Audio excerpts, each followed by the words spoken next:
Deep, deep dawn.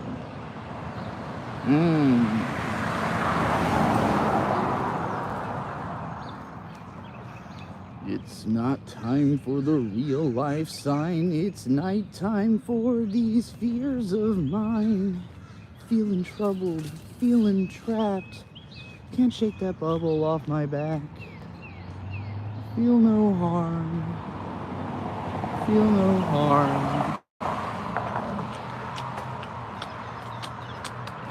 No one's here. So of course I don't mind chasing a bee inside a jar. No, of course I don't mind chasing a bee inside a jar. In a jar, in a jar, in a jar. It's not time for the real life sign. It's night time for these fears of mine. Hello, C. Kubi. Yo! It's not time for the real life sign. It's night time for these fears of mine. Ooh!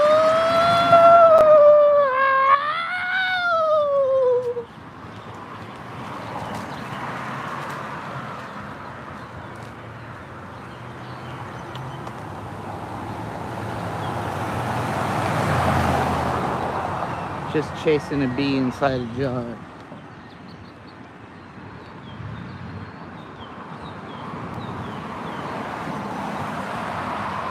It's a nice day. It's very beautiful out. Hello, Trixie. Good morning. Hello to you.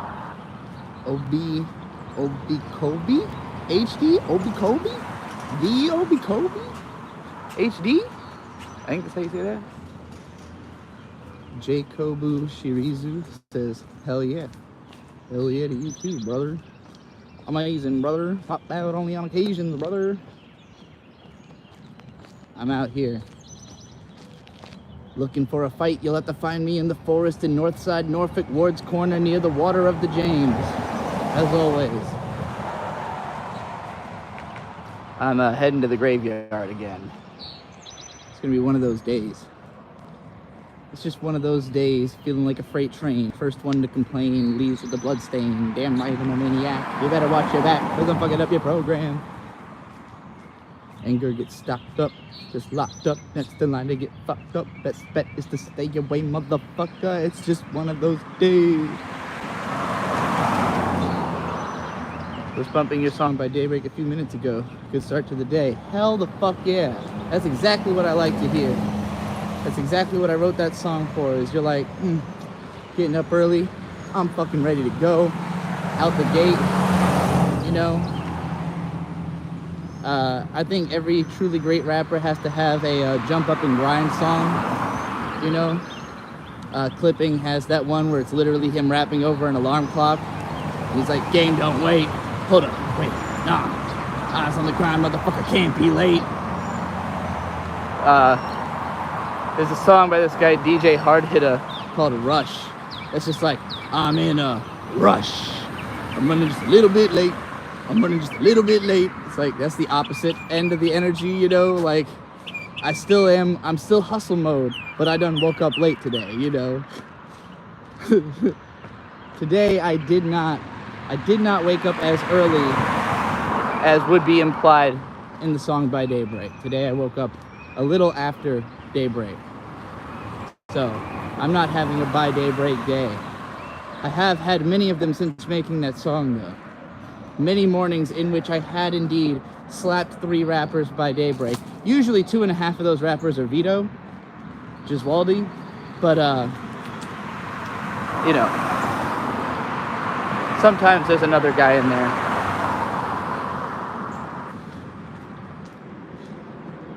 Wake up early and I slap 3 rappers by daybreak. Today is a payday, not a payday. Who's gonna slap me though? I need a rapper that can slap me by daybreak so that I know it's a payday, not a play date, you know? I guess I just gotta slap myself. I gotta start every day, slap myself first, be the first rapper I slap. And then by the time I slap veto, I'll have already gone over quota.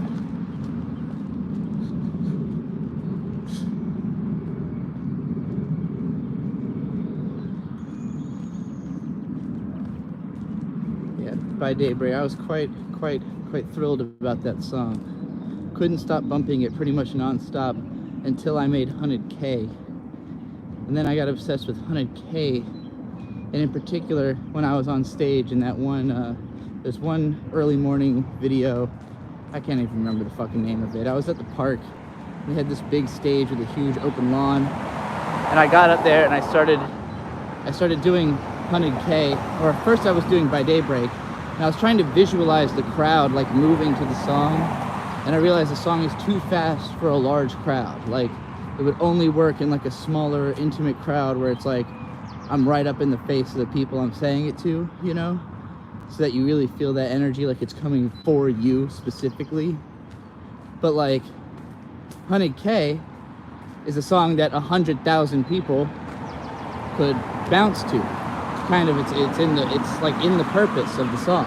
100K, 100K, 100K. You just think about 100,000 people bouncing. 100K, 100K, you know? It'd be wild. So I've kind of been in the mindset, if I want a few more songs like that, like I want some real big stadium style songs. I keep thinking about this quote. I don't remember what video put this in front of me. I think it was an analysis of Call Me If You Get Lost by Tyler, the Creator, in which they play a clip of Tyler quoting Pharrell Williams, who himself was quoting somebody else. And this person had said to him, do you like house music? And Pharrell was like, oh yeah, you know, I like the tempo, the sound style. And he's like, no, music that'll buy you a house. He was like, oh shit. So I'm thinking about that. Yeah, what kind of, I'm not even trying to buy like an expensive house, but what kind of song would I have to release to make Buy Me a House money off of? Definitely not By Daybreak. Great song, amazing song, not gonna buy me a house. That song is purely aimed at rappers. That's a rapper song, you know? That's a rap for rappers to remember. You know, anybody can consider, you know, maybe you're a writer, maybe you're somebody who does something kind of like, you relate to rap, you know, you might see yourself as a bit of a rapper. So, you know, it's for anybody who's like, yeah, I'm gonna slap 3 rappers by daybreak, bitch. Where's all my lazy creative friends at? Let me come slap their asses. But in terms of bars that are gonna buy me a house, you know, I look at 100K and I look at the part where I scream, popularly played in your room like PlayStation. And I'm like, yeah, being popular, if I insist that I am popularly played in your room to such an extent as the PlayStation, it makes anybody who has ever played a PlayStation think, ah, that's me. This song is about what I do. So therefore I must incorporate it into what I do. This is now a part of PlayStation culture, this song. That's the hope anyway, you know, get invited to nerdcore gigs. Just put me on there's so many cons that do fucking nerdcore rapper shows. I never get invited. I think it's because I don't write enough nerdcore songs. I write too many like emo or like internet core, but not nerdcore, you know? Kind of a difference. I don't make references to fucking like wrestling and Marvel and fucking video games that often. Or even anime. I don't even make that many. I have like a few very particularly dense anime bars, anime songs. I'm excited to hear 100K on the official project, like what we heard on stream. I'm glad. Yeah, I'll probably, my intent is to release it as a single before there's a full album. I pretty much plan to just put out every song as they are completed, because I don't see much point in like selecting 3 to be singles or whatever and then just like hoarding all the other songs for 6 months or however long it takes for them all to be done, you know? It's just like, no, just make each one stand on its own, and then when they're all collected, you know, we'll see how it sounds together. But I don't even think I know exactly what the track order is going to be, you know, until they're all done. So it'll be interesting to see if the album is just like a reordered version of the singles, or if I end up putting them in just the same order they came out because it feels natural. We'll find out. I still don't even know what the next finished song is going to be.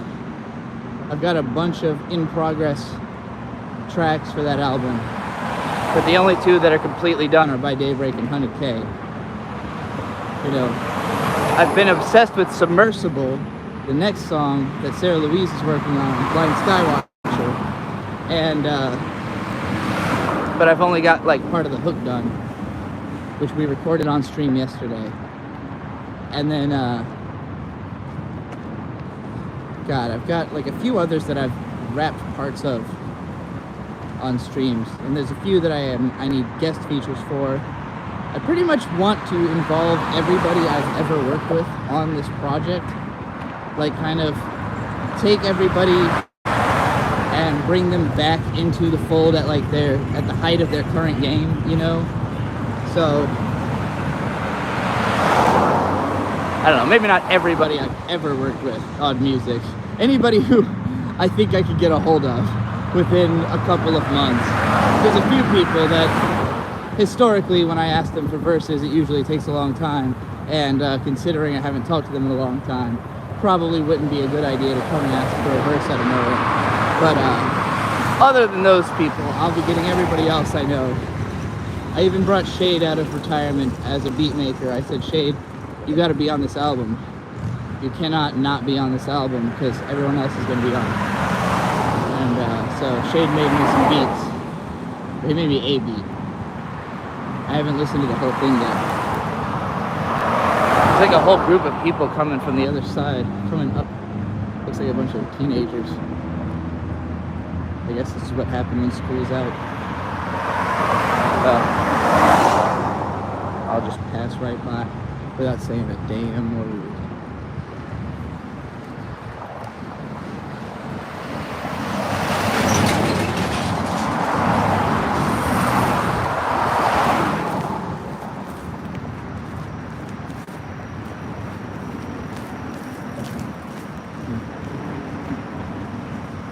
It looked like they were carrying backpacks, and like all of them just came off of the bus. So maybe school's not out yet.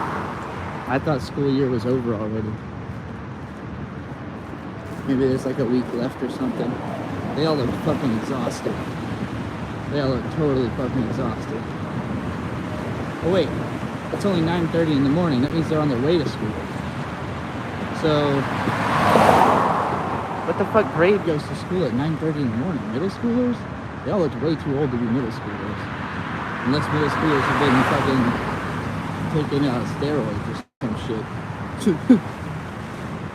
Summer school could be. It's 9:30. The goth kids bringing up the rear down here. I'm getting close to the graveyard. I'm gonna walk around and talk to some skeletons and shit. Talk to some zombies. Try to summon some undead out of the grave. You know, all that kind of good shit. See if we can get a good haunt going. Get a good hauntological experiment going here at the graveyard. I wish this place had more than one entrance. Oh wait, maybe I can get in down here? I'm gonna find out if I can get into this graveyard through the back.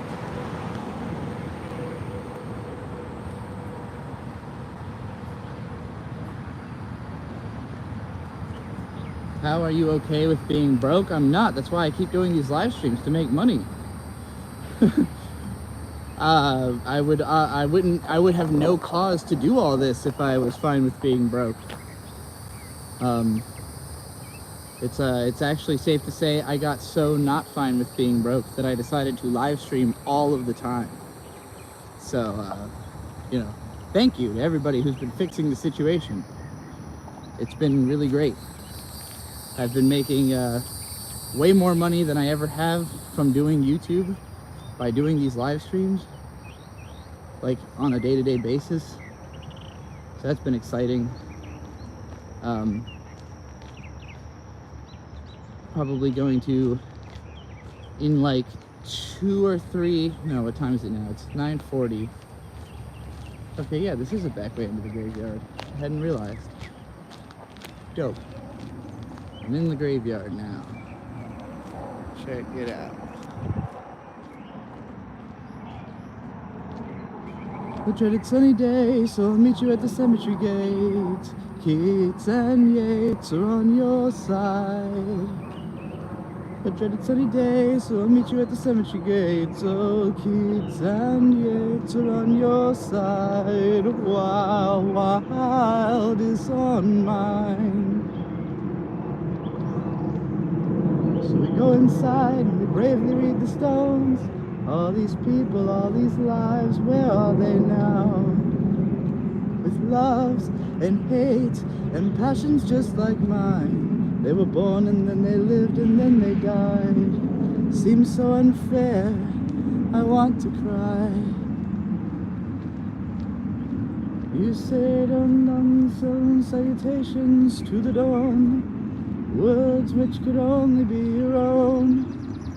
But I've read well and I've heard them said 100 times, maybe less, maybe more. If you must write prose and poems, the words you use should be your own. Don't plague your eyes or take on loans. 'Cause there's always someone somewhere with a big nose who knows. And they'll trip you up and laugh when you fall. They'll trip you up and laugh when you fall. You say dun dun doo da dear. Words that could only be your own. But I know, don't know this lyric, but I know it's a passage ripped from some dizzy whore 1804. A dreaded sunny day, so let's go where we're wanted, and I'll meet you at the cemetery gate. So Keats and Yeats are on your side. A dreaded good sunny day, so let's go where we're happy, and I'll meet you at the cemetery gate. So Keats and Yeats are on your side, but you lose, 'cause Wilbur Love 'em Wild is on mine. Sorry, I always wanted to do that.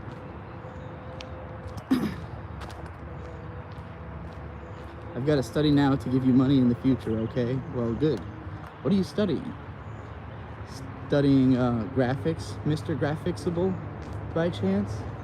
Or is that just like a TurboGrafx reference, because it's spelled like TurboGrafx?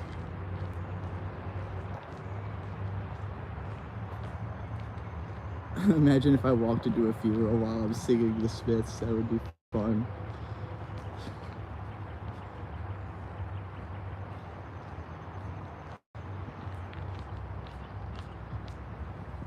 Are you picking up the book? I mean, I can look around. It might be at my house, but if it's not, I'm not going to be able to access it for a very long time. It's probably in Kentucky. I think I might have brought it with me. Just gotta look in the big pile of books in my room. We'll figure this out when we're back at the house.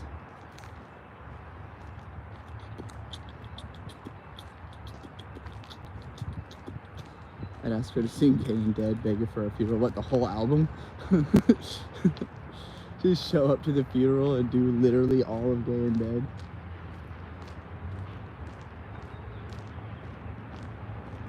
My dad still has like half of that album on his workout playlist, so he's always like singing it at me when I'm in the garage, and I'm like, please download some more of my music. Please put By Daybreak on your workout playlist. Please, Fat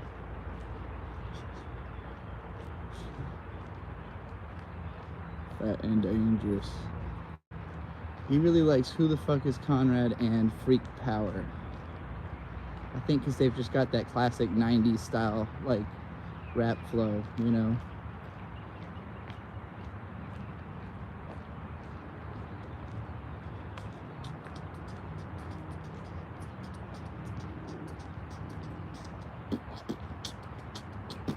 What? Yow, yow, yow. Paint the style in the kids checking for it.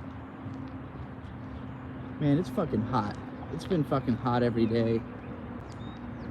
It's not as fun to walk around for hours and hours when the sun's beating down on you and the humidity is cranked. But it's not much better in the garage, and that's really the only good recording environment I've got until my dad's off work each day and I use his office for my sit down, typically watching things for money live streams. I believe he gets off early today though, so around noon I'm gonna set up in the office and then probably try to finish editing that fucking Jujutsu Kaisen versus Evangelion video. Because I think I've bankrupted most of the people who support this stream at this point. At the very least, I've seen no evidence to the contrary so far on this stream, you know? So, unless everybody's just gone totally bankrupt, I think I have to make some stuff that'll appeal to more people, you know?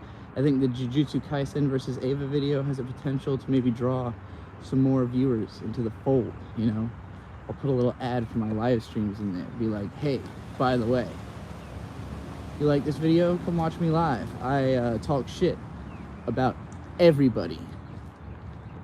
I have a problem-causing live stream. The genre is problem-causing. I said on Twitter, my artistic medium is transgressor. That's the way I would describe, not influencer, transgressor, attack cat.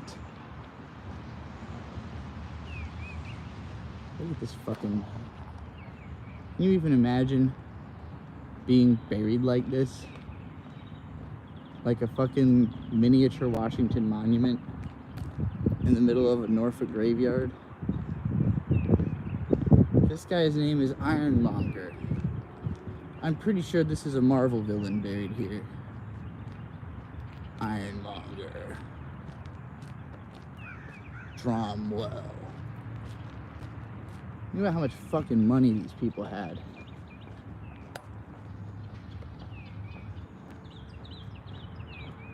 I would gladly grave rob any of these motherfuckers, but I doubt they're buried with anything valuable.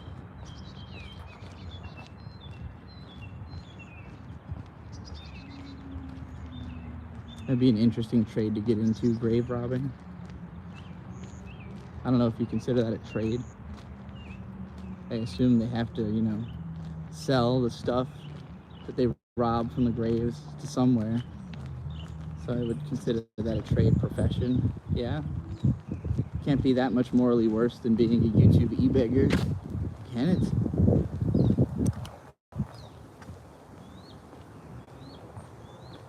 To perpetuate the memory of Elwyn Heppel, Australian seaman who so heroically gave his life to save the lives of 2 Norfolk women from drowning in Hampton Roads on Sunday, May 16, 1948.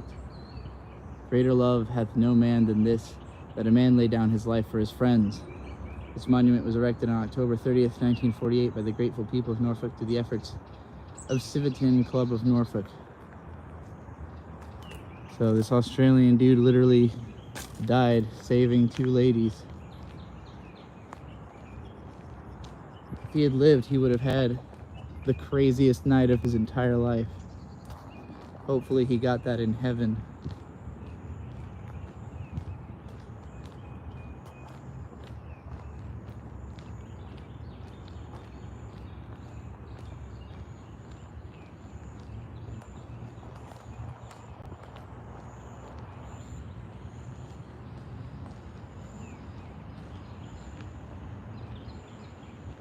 What a peaceful day in the graveyard. And there's some kind of large truck machine carrying a wealth of grass heading in my general direction. No, he took a different lane. Good.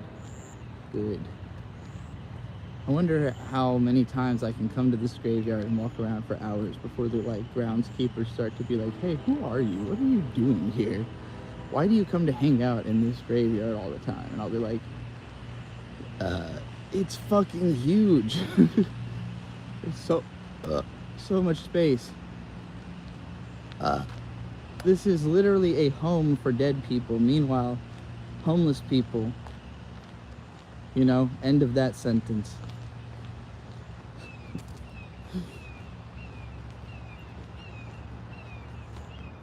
People literally respect dead family members more than they respect living humans.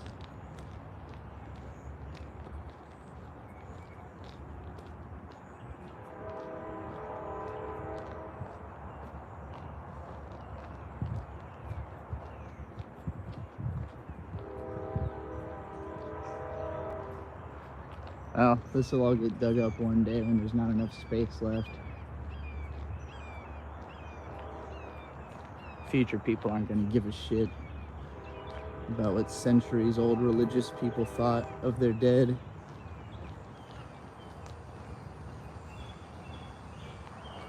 All these fucking massive mausoleums, like, seriously. Kaufman, Oscar Frommel Smith, Dallas. What, do they want to be buried with their slaves? Why do they have a whole fucking miniature temple out there? Shit. Do I use the library? No. No, I don't really read. I pretty much just live stream.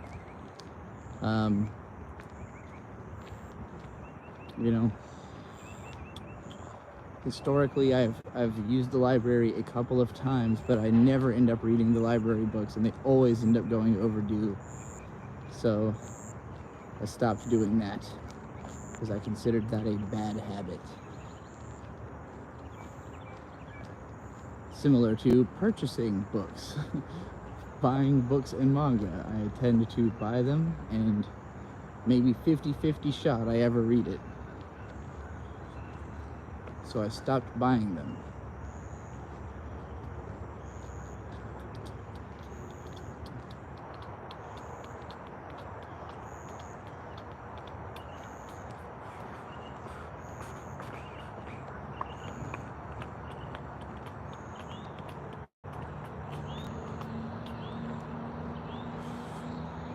It's funny, on the question of, like, Mr. Grafixable was asked, like, why don't I mind being broke? And I was like, I do mind, that's why I'm doing these live streams. But I actually think minding being broke is kind of a temporary thing for me, because there are certain things that I could own and I wouldn't need to pay for them ever again. Like, if I owned a house and I was just fine with that, like, had no intentions of leaving that house ever again, and I had it fully paid off, like, that's a big amount of money to not need to make anymore, after that point. That's why it's nice to spend your money on things that are, like, permanent fixtures in your life, or at least don't need to be replaced immediately,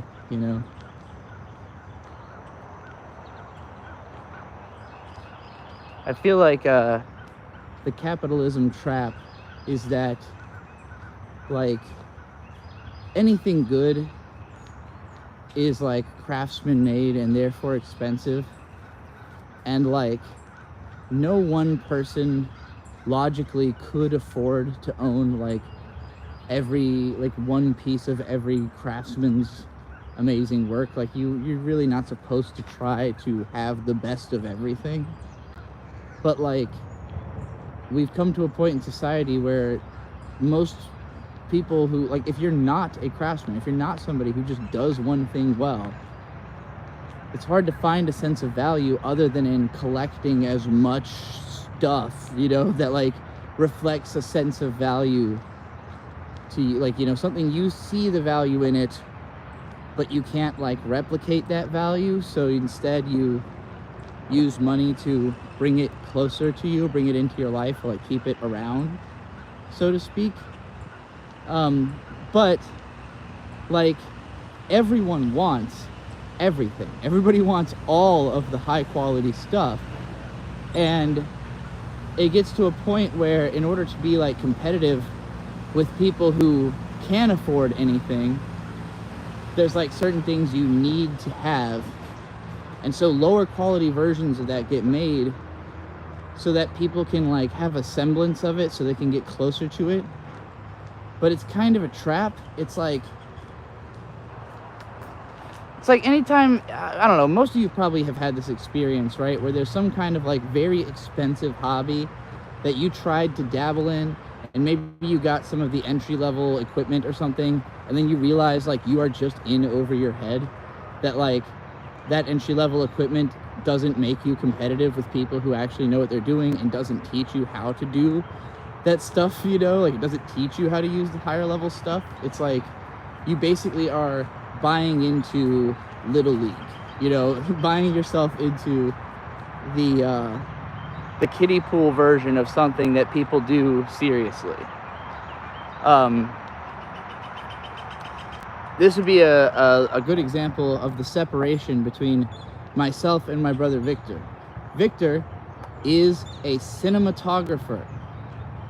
All of his money that he makes, he puts towards incredibly high level equipment that he is then able to use to make even more money than what he spent on that equipment, because he understands the equipment. He buys it because he understands it and how to use it, and people pay him to both have that equipment and know how to use it. Like, that's both parts of the job of being a cinematographer, is you have the cameras that are needed and you know how to use the cameras that are needed. So that's why he's able to make the kind of money that affords him the equipment that he has. If you looked at everything else Victor owns, none of it seems like a rich person's things. You know, like, he has whatever he wants to have like a fun everyday life.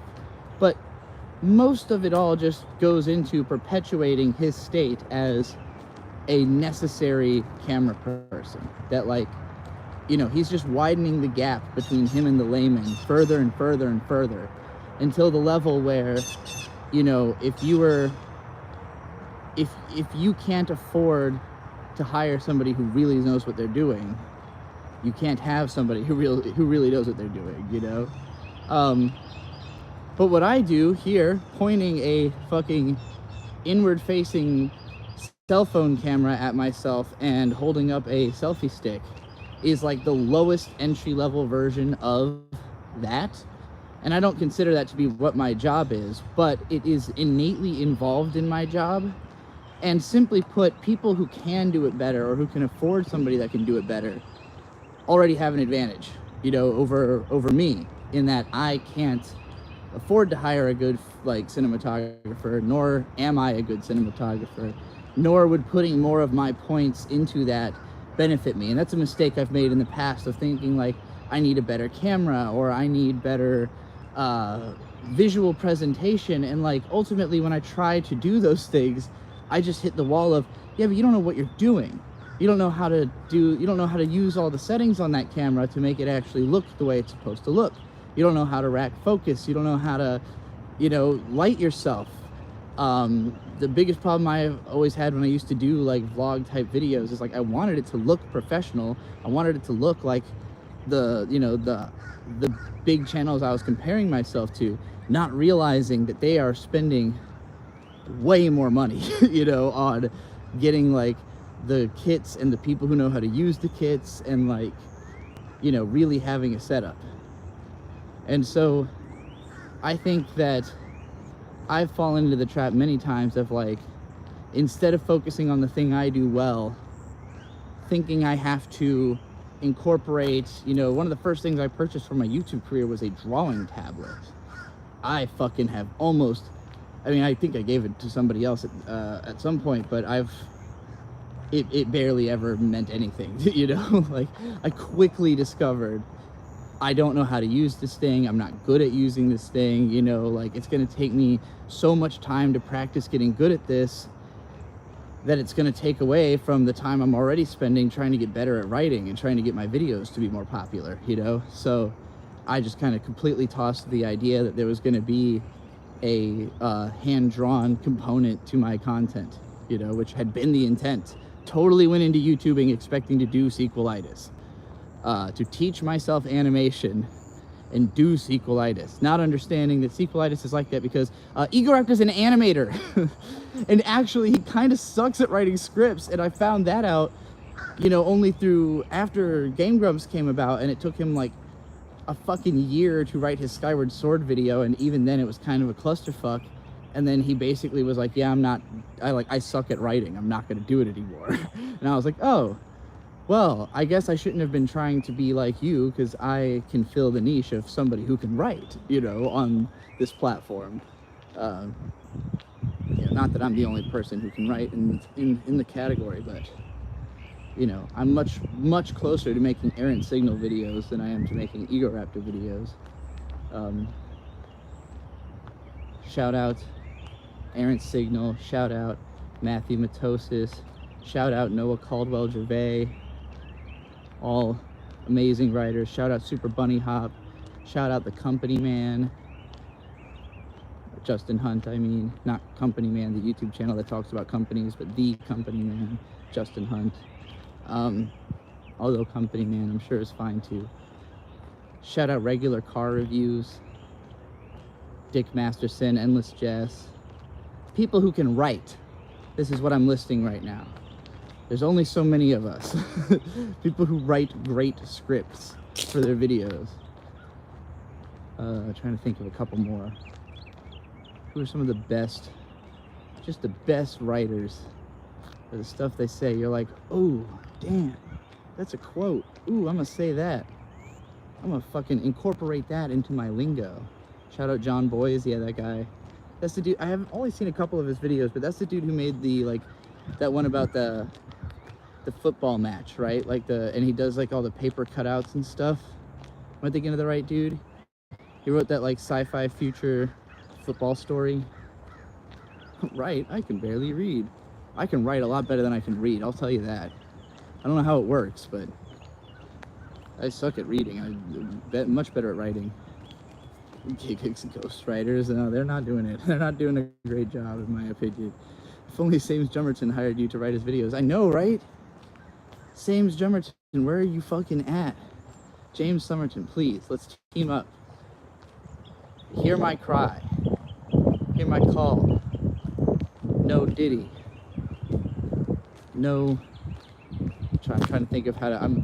The first couple lines of this one Diddy song where he's that he did for the Godzilla soundtrack. He's like, hear my cry, hear my call, something something, something no, something so, I don't know. Diddy sucks. He was such a terrible fucking rapper and a terrible fucking person his whole career. What a piece of shit.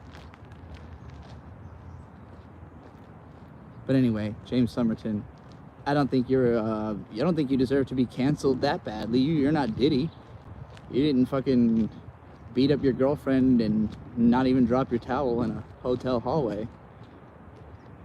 So, you know, call me, maybe.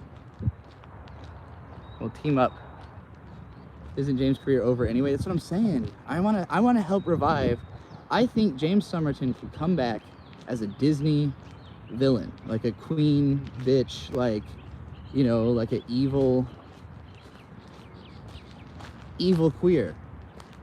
I want to start the evil queer revolution. Last time I was in the graveyard, this is what I was talking about. Is I'm trying to so like, okay, here's the issue I see, right? A lot of queer people, we're good people. We're just like trying to do right by everybody. And our enemies are accusing us of being bad people. And we're like, nah, look, we'll prove it. We're good. That's the wrong tactic. Our enemies are bad people. They're accusing us of doing what they do. What we should be doing is going to war with them. We should not be trying to appease them. We should not be saying, nah, look how good I am. We should be saying, you should be glad I'm not worse, bitch. Now get in line. You know? Because I do believe these people are weaker of spirit than we are. The straights, I mean. I don't think they can win a spiritual victory against the queers, at least not in the United States in 2024. I think a revolution of acceptance by way of bullying is on the future. Basically what I'm saying is queers need to start bullying straights. We really got to lean in on bullying straights. I don't care if they kill themselves. You know, if a few good ones die, fuck it, the Lord will sort them. That's what Killer Mike said. You know, if their God loves them so much, he'll take them into heaven. It's not my fucking job. So, am I saying bully straights into either killing themselves or changing their ways? Yes, I am saying that. That's the goal. That's the mission. Let's go. Let's go. Let's do it. Let's go. Everybody, come on. Let's go. Let's go. Why would you ever identify as straight? What benefit does it have? What could you possibly gain from it? What do you stand to gain from identifying as straight? What does it do for the world other than anybody who's attracted to people of more than one gender? Which, logically speaking, probably all of you. It doesn't make sense at all to think that everyone you're ever going to be attracted to belongs to the same generic, overarching gender idea, construct. Unless you're only attracted to like one specific type of person, you know? Like Victor, after he became obsessed with Hope, every girl he was attracted to just looked like Hope. I don't think it mattered to him whether they were a woman or a man. You know, it could have been a person with a dick that they looked like Hope. He would have been like, I don't know, looks like Hope. Gotta find it attractive. You know what he didn't find attractive? Any other women. Any men. That's not straight. That's hopesexual. Like, that's not, oh, I'm into girls. No, you're into a girl. So when people are like, I'm straight, I only like people of one gender, I'm like, what, all of them? Like, probably not. So what the hell's the point of it? Looking for a wife? Why do you need to be straight to look for a wife?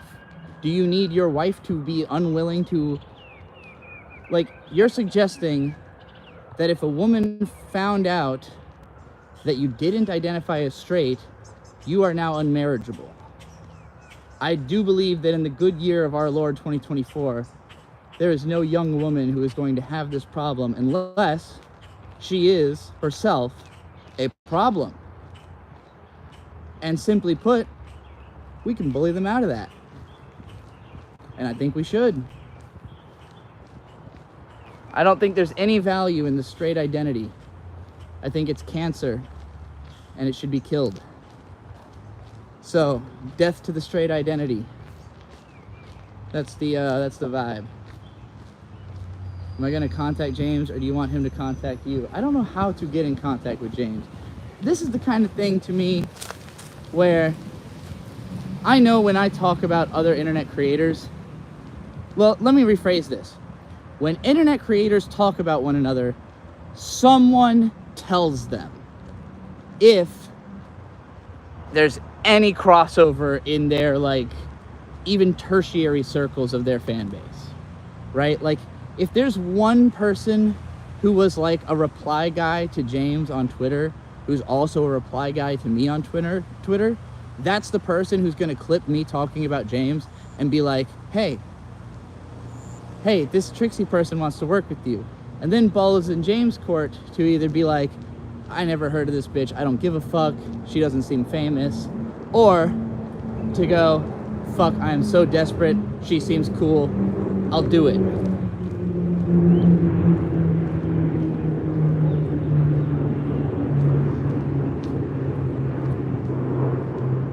Introduce reverse conversion therapy. I really am kind of doing that. Like, I think, I really do think that most people are who identify as straight are just really afraid of being considered gay because it's something that you get mocked for, and like people don't know how to face it. Like, if it's a part of your sense of humor, I'll say this. this is something that's been difficult for me since transition, right?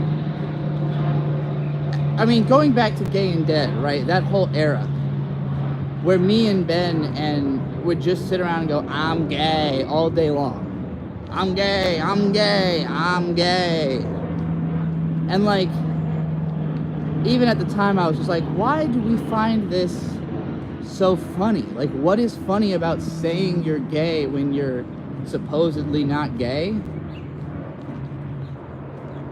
Just feels like a cry for help, you know? Like it just, at some point you gotta go, yeah, we get it, you are gay.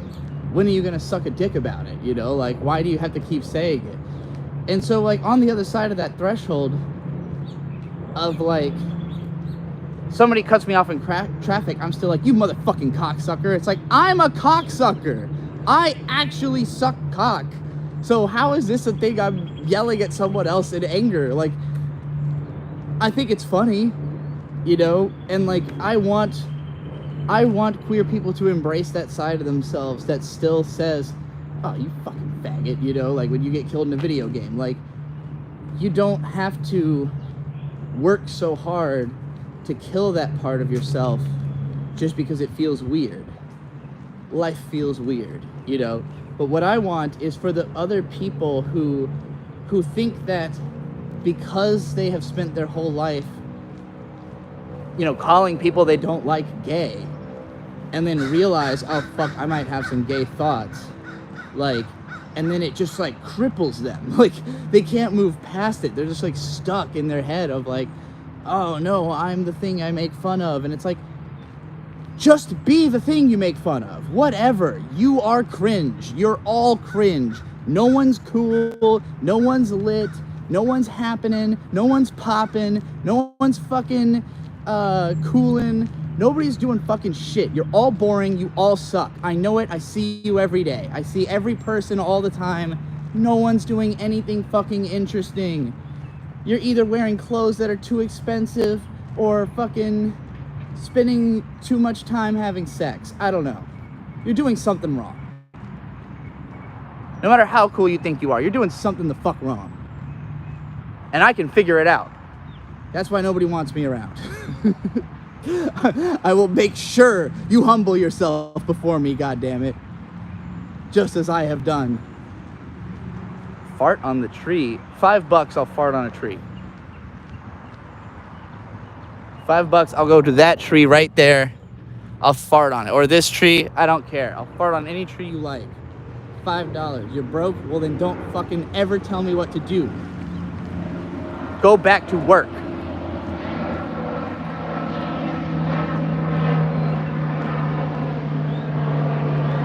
I'm at work. I'm not even getting paid. I've been live for 50 minutes and I haven't made one super chat.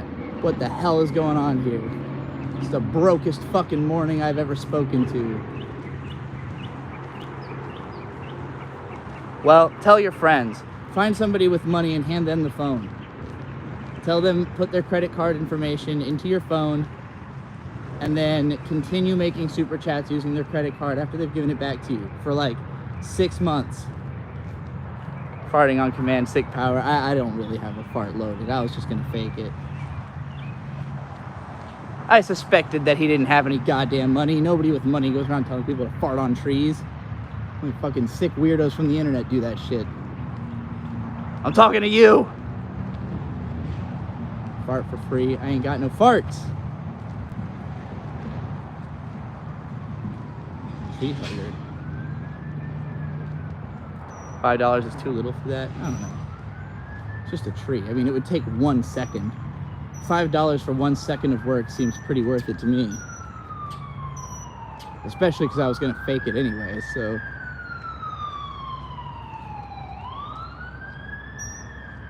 $50 at least. This guy's name is Livermon. He's a Digimon. There's a Digimon buried there. Sorry, I don't have money. I just got back from the dentist. Got 2 teeth pulled. Oof. Brutal. I've got a few half teeth. I also cannot afford dental work. I don't have any sort of insurance, so I'm not exactly in a rush to go get work done. But a couple months ago, I broke the back bottom right tooth, the whole front, just like the whole front 3/4 of it, on a fucking unpopped popcorn kernel that I bit into, and it just took most of the tooth off.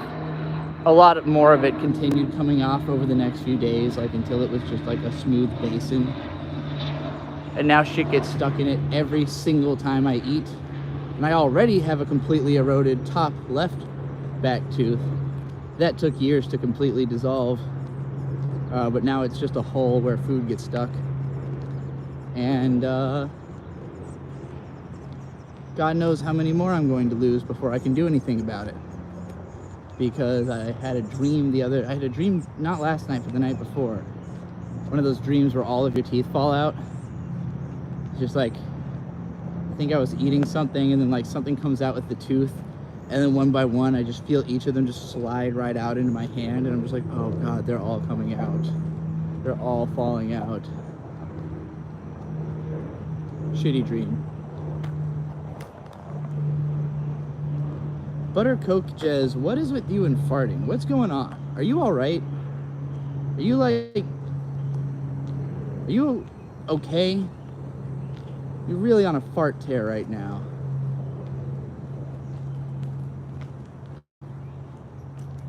Do I need to like underage ban you? You're not acting like an adult human. You're acting like a strange child. You're gay? Oh. That's a way to be. Have you gotten that check? Which check are you talking about? The one from YouTube that I get on the 22nd? No, I have not gotten that check. Do have about $380 right now though, because people have started paying me on Venmo and Cash App and Zelle. My Venmo and Cash App are Golden Witch Fire. My Zelle is goldenwitchfire@gmail.com. So that's made it so I can actually have money in my bank, as opposed to waiting for YouTube to pay me at the end of the month for all my super chat earnings. Also got some money from Patreon, so you know, woohoo! A little bit of money in the bank.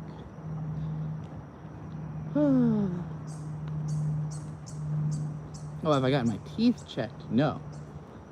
No, I don't have insurance. I can't, I have no money and no insurance. I'm not going to get anything checked until this channel is much more successful.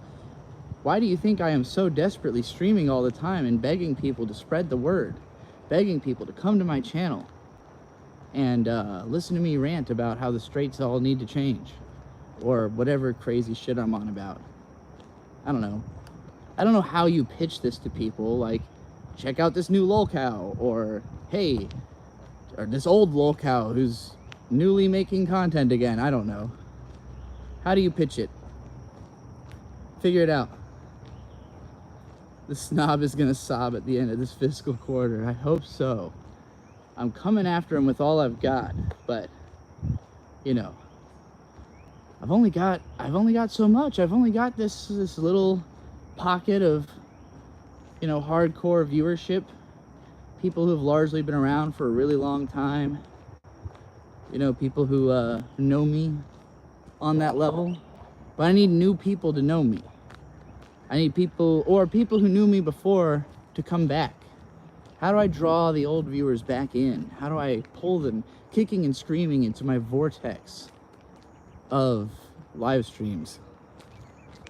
What are y'all's ideas? Last night we created a Twitch. I'm not streaming to Twitch right now because I'm doing YouTube vertical stream, but all of my horizontal streams from now on are cross-streamed. Twitch.tv/Trixie the Golden Witch. You know, I added the link to my link tree, which has like 20 fucking links to different things of mine.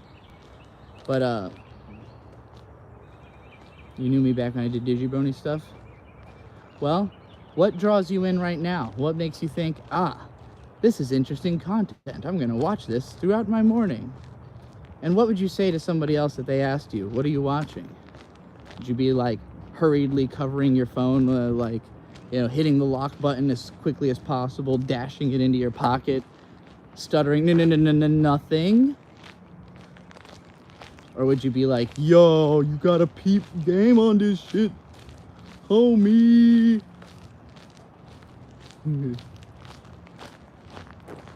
Go back on your friend's stuff, like Monkey and people from the PCP podcast.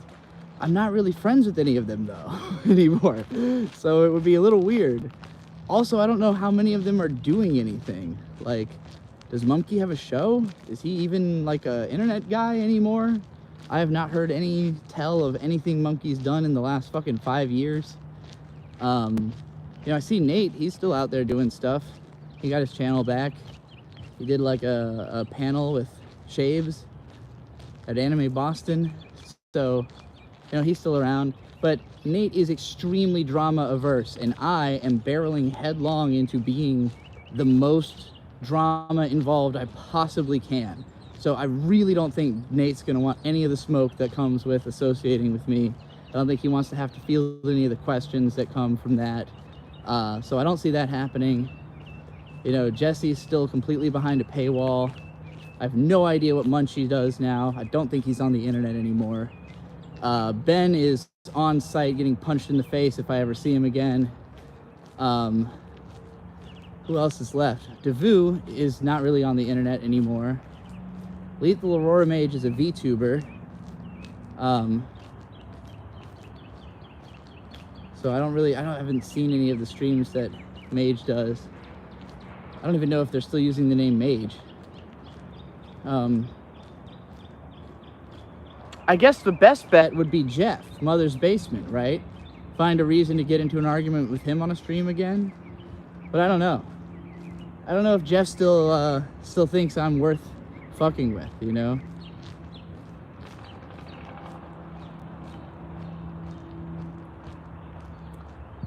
Jenny Nicholson. It'd be interesting if I could get in contact with her again, because she has blown up really popular, and I've worked with her before, more than a decade ago. No idea what her opinion on me is, but I doubt she would want the kind of drama and smoke I get involved with either. Like, there's gotta be some gay shitlords out there, right? It can't just be me. I can't be the only gay shitlord content creator that's out here. Like, I've got some friends I could involve more. Maybe it would help, but they're not. I need somebody who's more. There's got to be a gay shitlord that's more popular than me, right? Trixie, I think you're on my own. Is that what you meant? Thank you, Sam. You can do reaction content. I have been doing, so my desktop streams that I've been doing every night, it's $1 a minute for me to watch whatever the audience wants and react to it. So I've been doing a lot of reaction content, and it has been extremely lucrative. That's where I'm making the biggest money. But again, what I'm worried about is bankrupting all the people who watch the streams every day. Like, it's largely been the same people, you know. LaPusha's giving me a lot of money. Leaf Blady's giving me a lot of money. You know, Anon Emis, fucking Gary Always, like Cosmic Blue.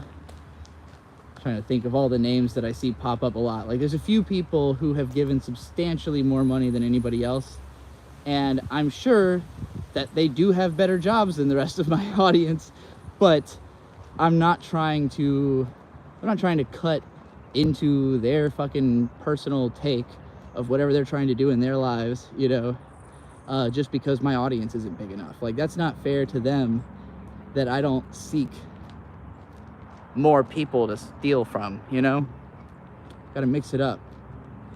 It's like if you can't keep farming in the same soil over and over again, you know? You can't keep hunting in the same zone. It's why we used to be hunter-gatherer tribes people, you know? We used to move around, especially here in the US. I say we, I'm not of Native American descent at all. My people killed those people, but they are the real culture of this country, and I feel as though myself being born here, natively American, if not Native American by heritage, I care more about their culture than about white people. So, I see that as something to take influence from. Like, how do you keep the ecosystem afloat without over plundering it, And the key is constant movement. That's why I'm always walking around in these vlogs.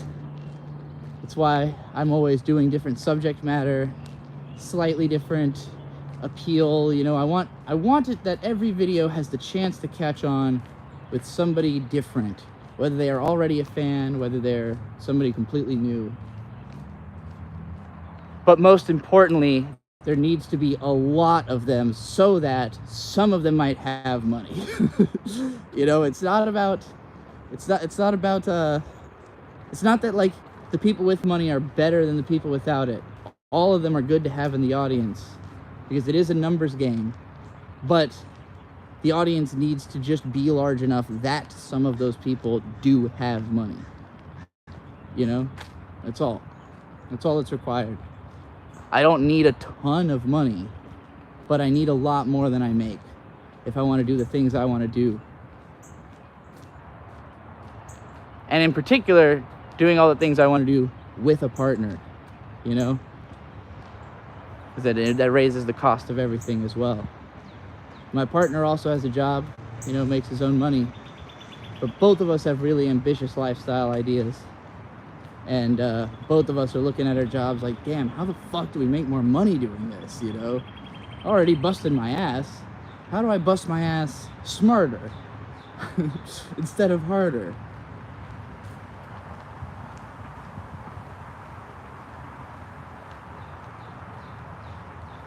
Do I need some money for the dentist? Yes, I just went over that. Board clips, I don't know if you just got here, but that was like 10 minutes ago. There was a whole conversation about the dentist. LaPusha, I'm with you. I do think it's, as I put it in my song, Long Way Up. I got a long way up. I got a long way up. I got a long way up. But it's true. I got a long way up. Unlike Drake, I really did start from the bottom. So, I gotta make it all the way. All the way. But I've been looking at myself like I'm on a Mortal Kombat tournament roster. If anybody's ever played Mortal Kombat arcade mode, where like you're at the bottom of a totem pole and you're just fighting your way up the pole. Like Snob was round 1, or my first opponent, right? And I say was because I'm already sure I'm going to pack up Snob. Like the contest I've started of I have to end the year with more money than him. There's a chance I could fail because I spend badly, but I'm not concerned that I'm not going to have made more money than him by the end of the year. But the reason I say I feel like I've already packed him up is that, I gave him the chance to start some career revitalizing drama. But the way he approached it was so anti-queer that it made it so he could not possibly get new people to his side. Like, he pretty much spoke just to his audience and was like, hey, my audience, you should all pay me more so that I'll have more money than Trixie by the end of the year. And his audience was like, we don't care about this at all. None of them gave him any money. He admitted that he received no money and that I was receiving tons of money. As soon as he admitted that, I basically felt like I'm beating up a kid now, like this no longer feels like a real contest because no one's even trying to help Snob win. And I can't even tell people in good conscience, like, hey, go help him, Well, let's all follow Snob too, because like his videos are unbelievably homophobic, not just transphobic, but just generally queerphobic.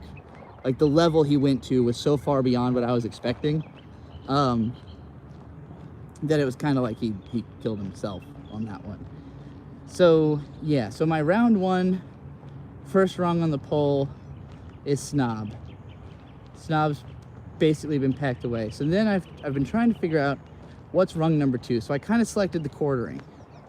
But the quartering has not responded yet. The quartering has not acknowledged my existence. I think maybe I aimed too high to have him be my second slot, because I don't think he's going to pay attention unless I'm popular. I think he thinks that as long as there's not a ton of people talking about how his forehead's a cum target, how he's obviously gay, how he should transition because he passed better than I do, like, until, you know, hundreds of thousands of people are saying things like that, I don't think he's going to care or pay attention. So, you know, I got to figure out who's next on my totem pole after Snob. Whose ass do I got to kick to get some fans around here? You know? Invest wisely in yourself. Things that will definitely make you more money. Well, that's what I'm asking. What do you guys think will definitely make me more money? I don't know. I've spent my entire career trying to make that happen. You know, I've exhausted so many ideas, but that's just my ideas. Relying on yourself isn't honestly very smart when you've got access to potentially hundreds of thousands of people who could just give me the answers, you know? What do you want to see? I mean, Lapusha, I know for a fact that as soon as I find the Manhunt book, I make a bunch of money. I know this factually. So that's one thing. So like with Lapusha, I know already, I find this book, I receive money to read this book. That's a deal we've already made. We've already ironed out the details of, essentially. But everybody else, what could I do that you would pay for? Even if you don't have money, let's pretend, thought experiment, imagine Joe Biden sends you $2,000 stipping this weekend. How much of that would you give me to do what? You've got $2,000. You have to split that between all the YouTubers, everybody you support, everything you know, everything you need a little bit of money for. Maybe that $2,000, you can't spend any of it on YouTubers. Imagine it's an amount that you would have like an extra $2,000 to do with what you please. You know, spend a couple hundred of that taking your partner out to the fucking Six Flags or whatever. But how much am I getting? Let me know. Seems like overly long recaps of old sitcoms are doing well right now. I have seen some of that. I like the idea of doing like storyteller, like millennial generational storyteller type stuff. The problem is that I was such an outsider growing up that I don't know a lot of that shit. Like most of the shows that those videos are made about, I never saw them. And I feel like a huge mistake I made growing up was ever stopping being into Pokemon for a little bit. Because for the first 4 years, I was the Pokemon kid. Like, I was into it way after the fad was over. I was into it way into a period where it was, like, only seen as being for babies, you know? And I think it's just, I don't know what it was about Ruby and Sapphire that, like, I never ended up beating Ruby, and I just kind of floated away from anime, or from Pokemon. I think because I was into anime. I think anime kind of replaced Pokemon for me. And as a result, I am so behind as a Pokemon fan and expert. Like, once the generation of all the kids who really didn't stop, you know, like, grew up, and then I had to look at them and be like, oh man, like, I didn't know one day being a Pokemon expert would be valuable. Like, fuck, why would I ever have doubted that this, I can't believe I let myself get bullied out of, you know, caring about Pokemon forever. Maybe I just lost interest. I don't know. Part of it is like the cards kept changing, and like I really hated how the new stuff would make the old stuff irrelevant. All the like retcons. I hated the Pokemon Advanced anime, so that probably had a big part of it. Like just feeling like I'd missed the end of the Johto League and like kind of lost my place in the story. I think that did it for me. Killed Pokemon for me, even though I still love Pokemon, but I can never talk about it the way that the real experts can, of which there are many.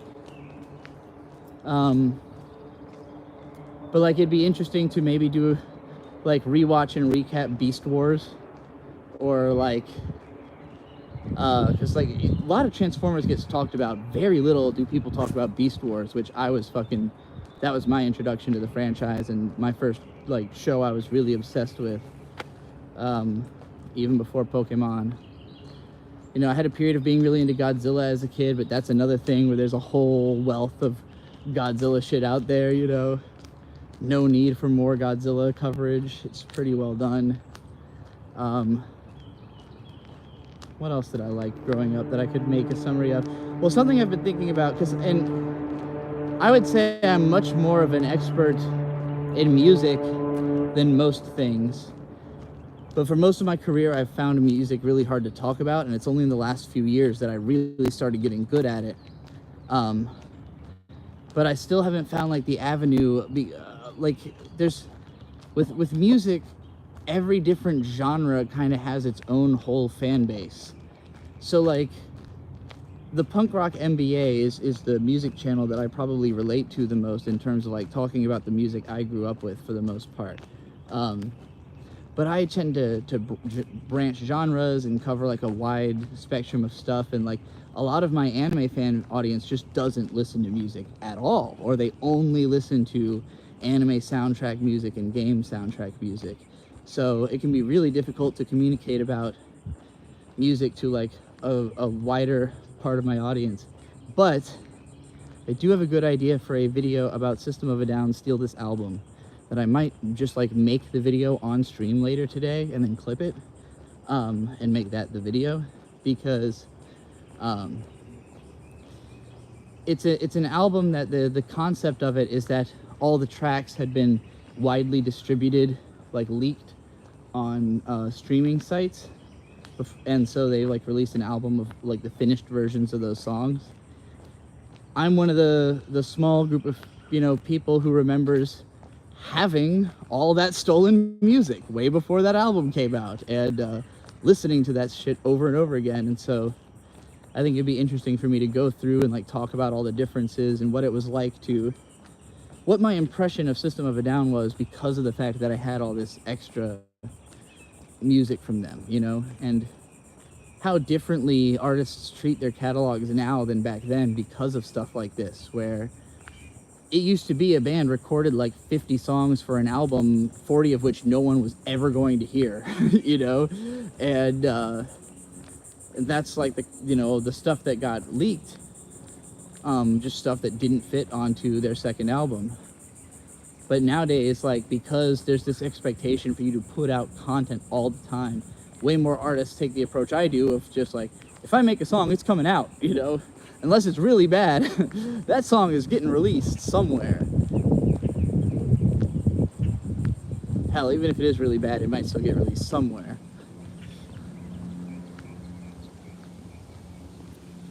Yeah, see, the problem with covering underground artists is that there's no embedded audience. There's no way for you to tell before you click on that video if you're going to like it.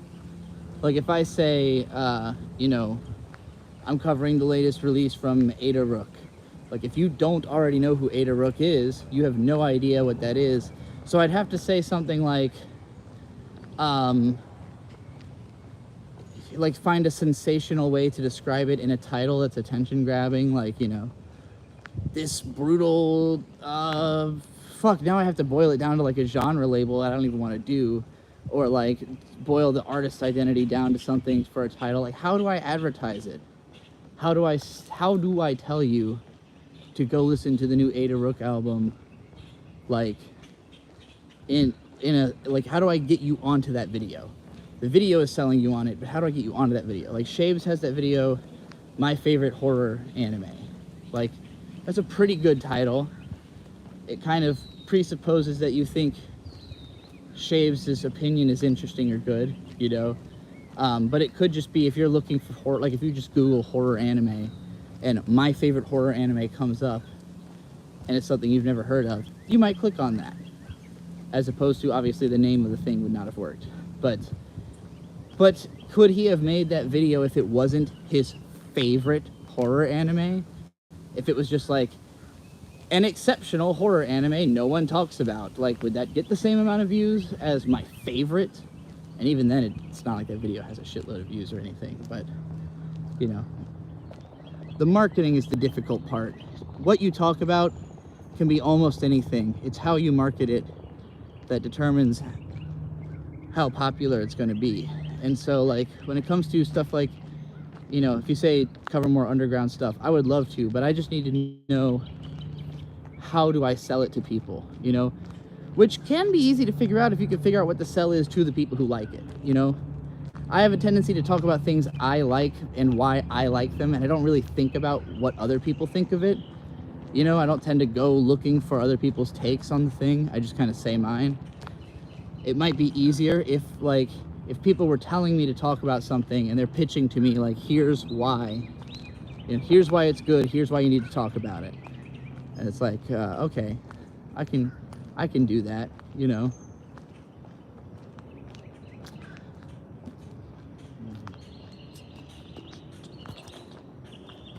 Let's see what you're talking about. I'm gonna read a whole bunch of the chat out loud. Okay, from this point forward.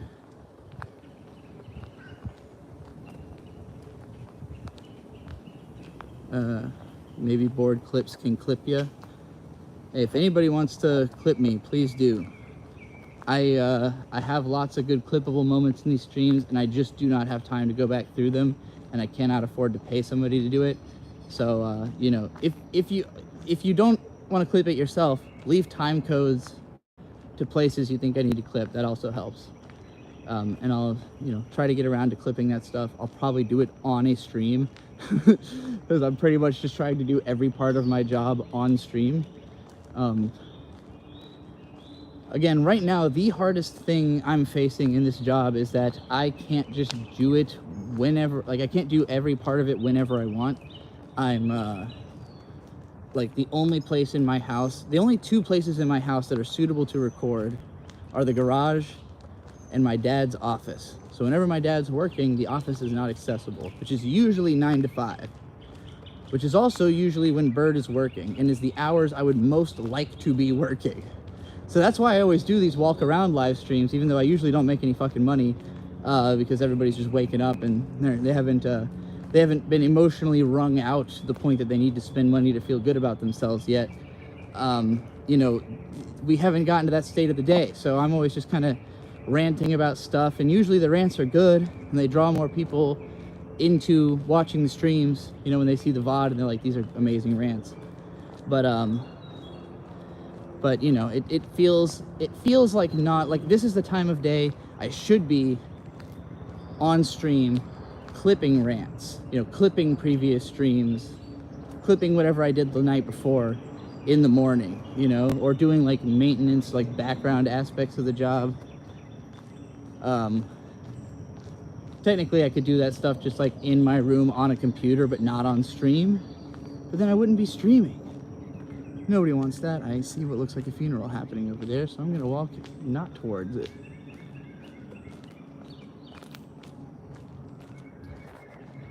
Let's see. If you ever catch up on One Piece, you could challenge him to a debate on the quality of its storytelling and utterly stomp him because he cannot comprehend the plot of One Piece. You're talking about Nate? That can't be true. The problem with baiting for drama is only short-term interesting. I think that's, it depends. It depends on whether it works. It's only interesting to bait for a little while. It can be interesting eternally for the drama to actually take hold, you know? Like, the Dick Show really blew up off the back of Maddox trying to sue Dick. Like, it immediately had a decent-sized audience, but he started making serious money when Maddox started trying to fuck with him. And that whole battle shaking out, you know? Similarly, like, who are these podcasts? They really started getting popular once they started focusing on Opie, from Opie and Anthony, because he, you know, fired back at their making fun of him. And then it got even more popular once they started talking shit about Stuttering John, and he became a whole lolcow about it. Now there's like 7 shows dedicated just to covering Stuttering John, practically. There's lots of people who, if they bite on the bait, are a fish you can fry for months, maybe even years. Eric July, huge revitalization to the Biggest Problem in the Universe podcast, to the Dick Show. You know, Clipiverse launched entirely off the back of making fun of Eric July.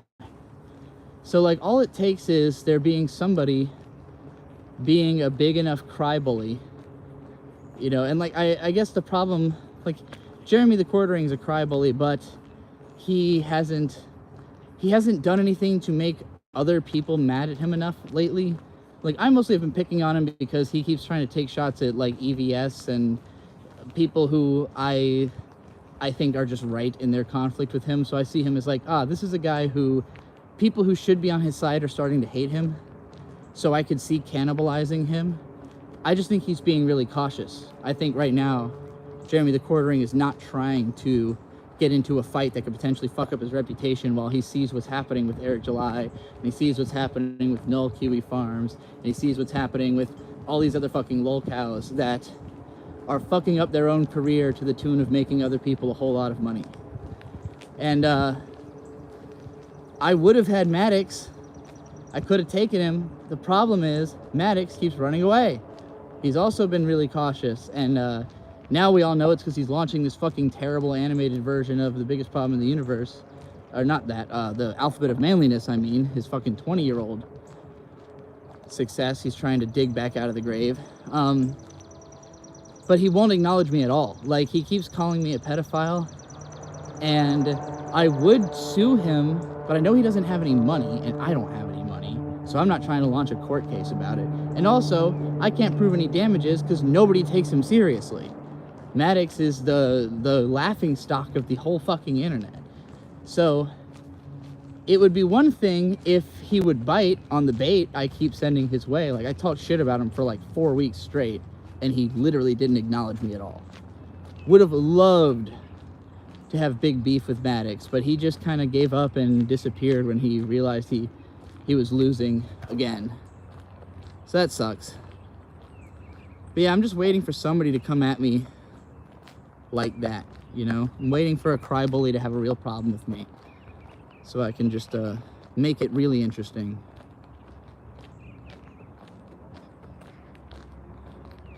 You know how everyone wants you to play Umineko? That's true. We do got to get, maybe ask everyone on your platforms that they will pay for it $1 a minute. I do think it's, well, so the problem with video games being paid for $1 a minute is that it requires me to compel it to continue. And so the rate at which I compel the action, or at which I can even comprehend what I'm supposed to do, will affect the gameplay time tremendously. So that's the main reason I haven't quite figured out how we would handle that. But to me, the most fun way to do Umineko is to have a large crowd. Like, I'm not even as concerned about making enough money as I am about having enough people there to make it interesting, because I want it to be like a relatively fast chat as people try to, like, I want there to be both people who have definitely played the game and are like actively trying to subvert our expectations in the chat. You know, it's got to be some people who are like trying to fuck with chat because they already know the story. There's got to be a lot of people who don't know the story, who are trying to figure out what's happening, and they're both being fucked with by the game and by the people who already know the game. And then there has to be, you know, again, enough people that there are consistent super chats, but the super chats shouldn't be about compelling the game to continue. It should be about talking about the game, because the game is exciting. It's a wild mystery full of twists and turns, and, you know, all these big character beats and moments. There's going to be parts where people super chat just because a thing happened, you know, just because we actually made it to the epic moment in the story. I can visualize this. I can see this playthrough in my mind's eye. I just need there to be a lot more audience for it. But I think the best way to do that is to keep hyping it up. You know, like, I don't want this to be forever in the future. I think it could be just like a couple months from now. It's just a matter of building that hype, you know, basically getting, if you really want me to do it, you got to go find other people to want to do it. You know, like we got to find the people who want to see this happen and create like the groundswell effect of hype. There needs to be hype. That's what I'm trying to say. There needs to be hype. I need to build hype. That's the simple way of putting that. All right, still reading the chat, still catching up.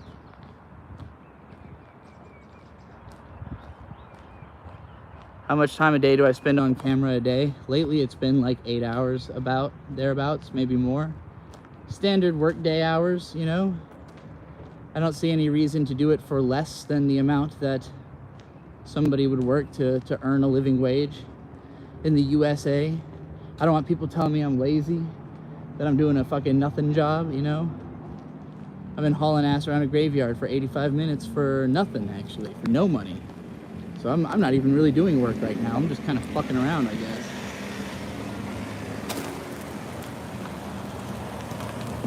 As an evil straight, I find the Jeremy tirades disturbing. Good. Good. Be disturbed until you change. Trixie, I became a longtime fan ever since a video where you had a beer in your hand and ranted on YouTubers. Yeah. Just shit talking anti-tubers for an hour or whatever the fuck. Oh god, what have I done? Yeah, it was a fun one. I am way more vicious now than I was back then. I was trying to be nice in that video, which is why I had to get so drunk to make it. Now I can stand here completely sober and just be mean to everybody and feel nothing about it. So I'd say I've become a substantially darker person since then. Maybe that's the issue. Maybe I've gotten just too dark. Like maybe people cannot handle how dark this content is. I don't even think it's nearly as dark as I want it to be. Like I want it to feel like you're watching Nightcrawler or something. I want you to feel like disturbed by the content. So maybe the problem is that I'm too in the middle. Like it's not quite like horror, but it's also not comforting. So it's just kind of like a vague discomfort that probably isn't that fun to experience for most people. But, you know.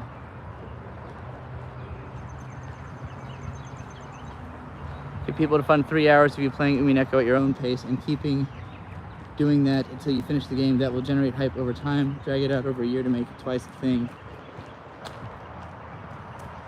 I don't know. I think we can do it another way. I don't think creating the content, like having it already be out, doesn't count as building hype to me. That means it's already like happening. At that point it's a bandwagon, you know. The hype needs to be, there's something I could do in the vein of trailers, you know. Like I get what you're saying, like there needs to be a sample, there needs to be like example content for people to get hyped about, but the sample can't be different from what the eventuality is supposed to be. You know, like it can't be me playing by myself at my own pace and then it's supposed to evolve into this other bigger thing. It has to feel the right way from the start so people know what they're excited about. And I can communicate that feel through trailer editing. You know, it's something I've seen Nate do this. I have seen Nate and Ben build hype for like their Pokemon Nuzlocke in exactly the way I'm imagining. Maybe that's why I have such a clear like idea in my mind of what this should be like. It should be like Nate's Nuzlocke series. When he live streamed like fucking months of him Nuzlocking, I think Soul Silver. And it was like, you know, he already had like a level of hype going into it, and then it continued building as it just kept going longer and longer and longer, you know. That's kind of what I'm trying to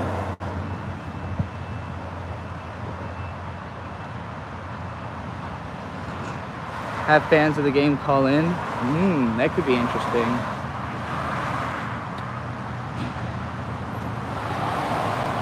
You're saying I'll never build hype without playing the game, but that's not necessarily what I mean. I'm not saying I wouldn't play it. I'm saying I wouldn't play it on stream. I would like, I'll figure it out. You'll understand once I figure out how to edit this. but I know there's a way I can edit it so that at the very least, the first stream will have more people than this one, you know? Basically what I'm trying to say is it cannot be like a stream just suddenly shows up in your feed one day and it's Trixie playing Umineko and no one had any idea that was going to happen. Like, that would be bad, you know? It should be something that for like at least a couple of weeks leading up to it, people are very aware it's going to happen, you know? So that when it starts, there are people who already were excited, who are there to be excited about it. And that excitement will then translate and bubble out towards more excitement, you know? But I think I can easily build hype just off of the fact of me playing the game. I've been asked by hundreds of people to play this game over the last... Long before I started using the name Beatrice, people have been begging me to play Umineko.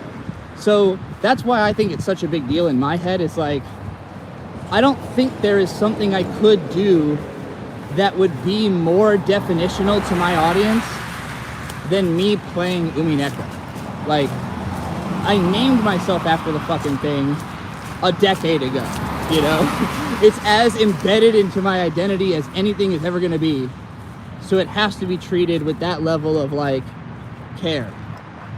June with 199. Oh my God, we finally got a super chat, y'all.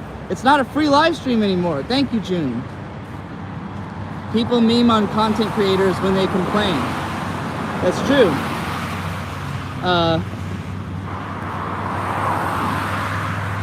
You think I should, like, be more memeable?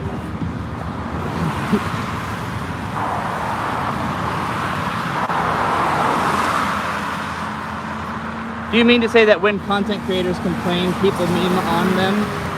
I was just watching that happen yesterday to Mint Salad. She was not having a good day, and her stream was, well, a bunch of shitheads came into her chat and were really complaining about her complaining. So I see it happen. I like to think I don't complain, I simply demand.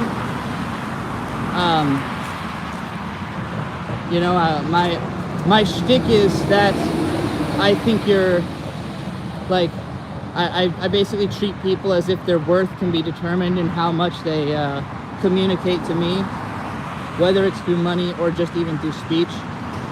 It's like, I don't know.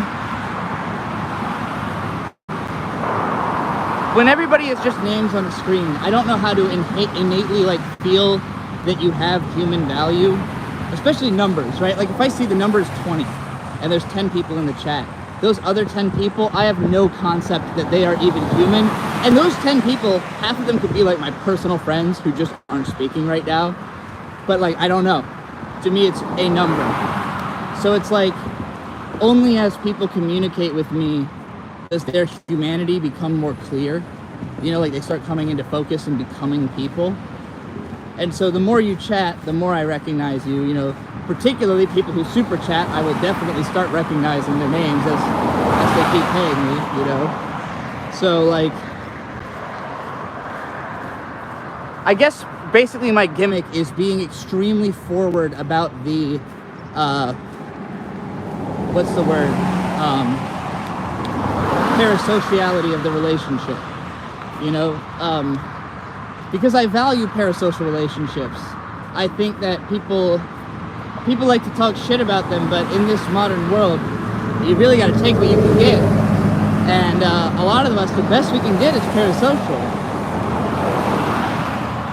Like, I could go outside and, like, try to make friends with my neighbors, but I'm gonna be bored. They're not gonna have anything interesting to say, you know. They're not gonna care about what I got going on. All the shit I say that's weird is gonna be off-putting to them. So, you know, y'all here on the internet who watch me every day, you're around all the time. As far as I'm concerned, there's not that much difference between, like, being my friend, you know, like how is this not the same thing as just hanging out with me all day? The only difference is I only conceive of you in as far as you respond to me, and otherwise you're like ephemeral ghosts.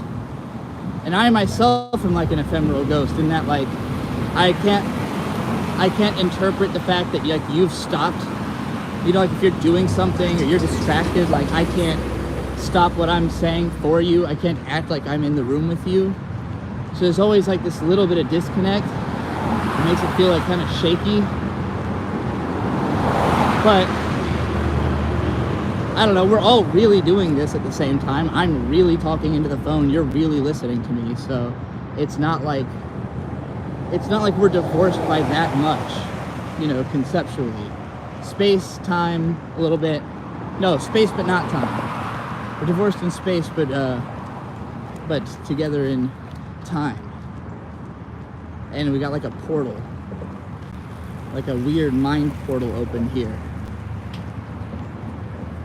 Am I still making sense?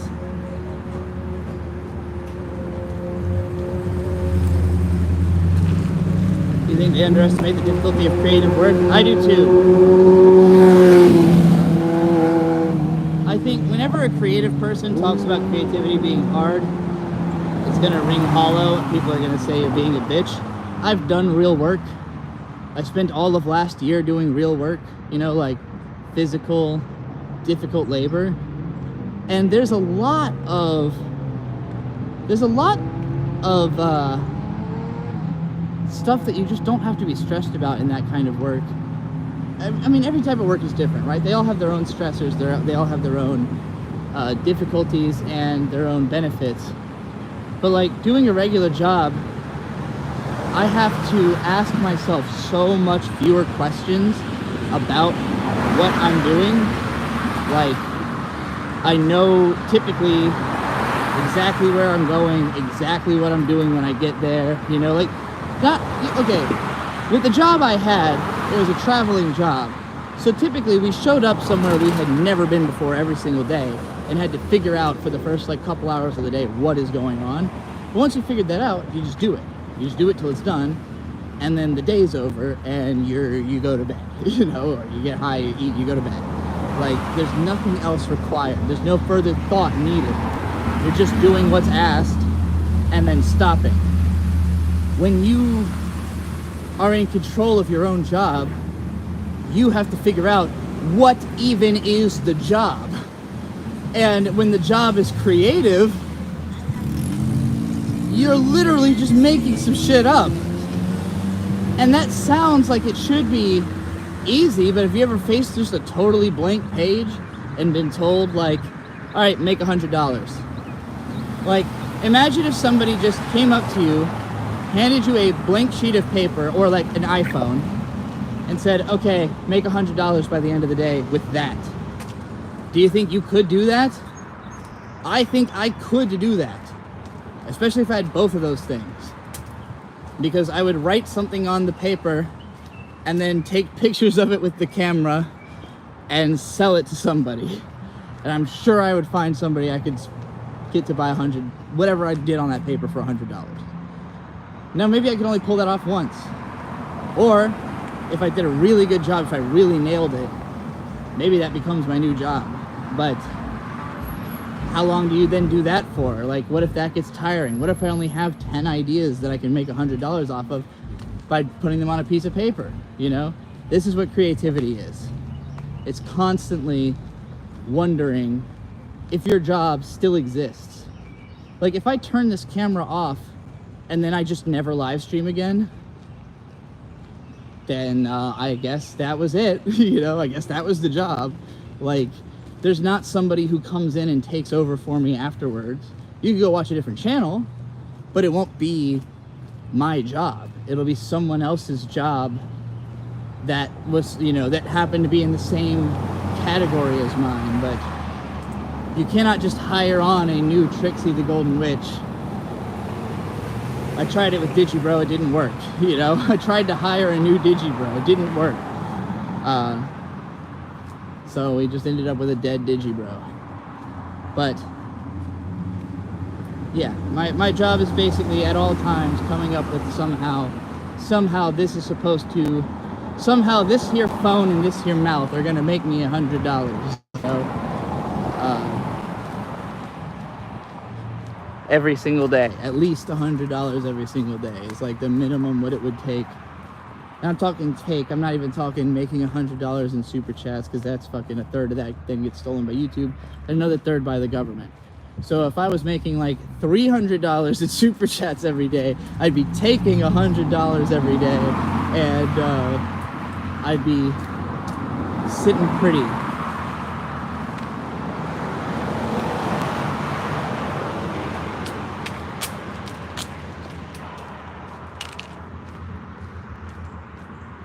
You don't want to make playing Umineko too complicated, otherwise you'll procrastinate it. Dog, I've been procrastinating it for fucking 15 years.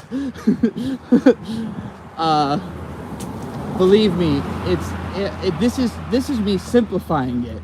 This is us getting closer to something resembling a possibility of me playing the game, after many years of there being no chance in fucking hell that I was ever going to do that. We're on the cusp of making it possible. But I hate visual novels. Like, people don't understand. I hate the experience of visual novels.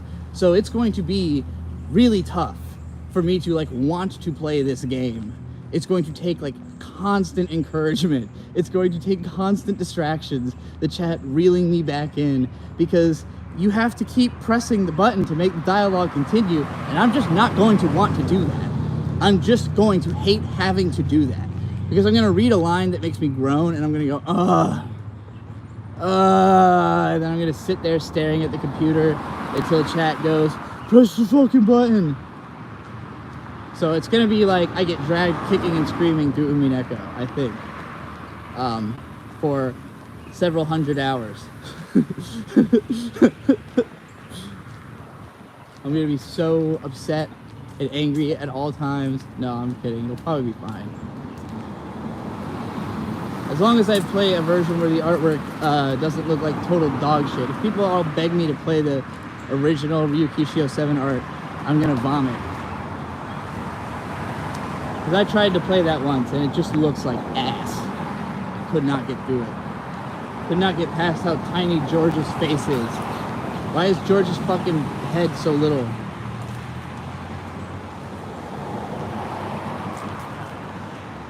Most modern VNs have an auto scroll function. Well, maybe we'll use that.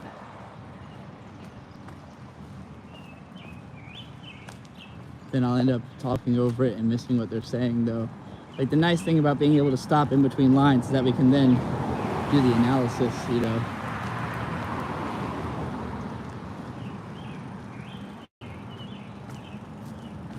Yeah, the only visual novel I've ever played to completion was Saya no Uta, because it's only like 5 hours long. I just did it in one sitting. And it was pretty good. Like a solid 8 out of 10.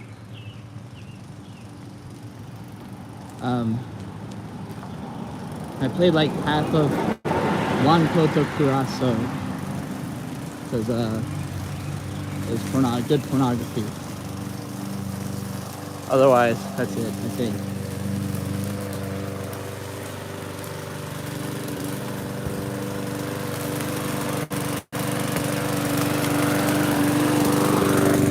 Oh, you were talking about Snob not knowing shit about One Piece. I don't think anybody wants to hear Snob talk, period. Like, the problem with me trying to work with Snob is that you would then have to listen to Snob. Nobody wants to do that.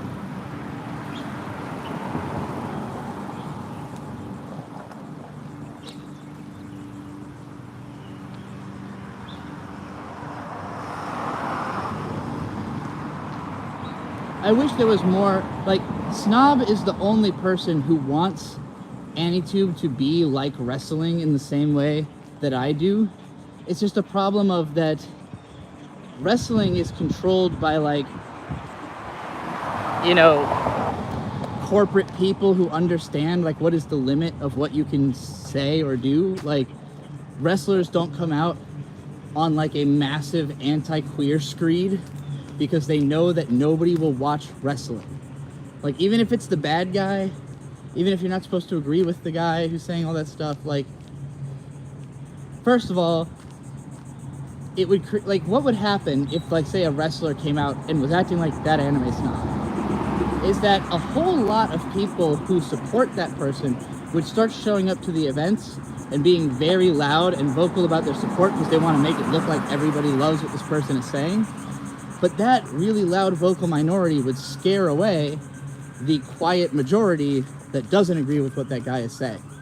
And so the entire wrestling, like the whole of it would just become the people who have that extremist viewpoint. And it would dilute the brand and couldn't be popular anymore. That's the problem with Snob. He's not wrong to try and create drama, try to create a sense of like tension between YouTubers, but the problem is that he makes it so personal and he makes it so like cringe lord levels of edgy that like the average person's just not going to participate. They're just not going to want to listen. Like I could not in good conscience tell people to go listen to his response video to my video because it's so offensive that I know it would just make you angry. Like it wouldn't be funny, you would just be upset. And like I don't think it would be different if Snob himself was popular and like I was going to war with him because this message needed to be quelled. But if nobody's watching him anyways and I talk about him, then I am now spreading his message. Like his message could just be ignored, it would go away. But if I start talking about it, now more people are going to start jumping on his side. So ultimately I just think it wouldn't do much good to try to actually work with Snob. I feel like this was my attempt. Like I tested the waters and I quickly realized this guy is allergic to money. This guy is never going to have success on the platform. And the closer I step to him, the closer I am to just falling into that same pit. And I gotta have my own version of edginess. My own impenetrable wall of psychotic takes. But for my audience, for the people I'm trying to reach, which is angry queers.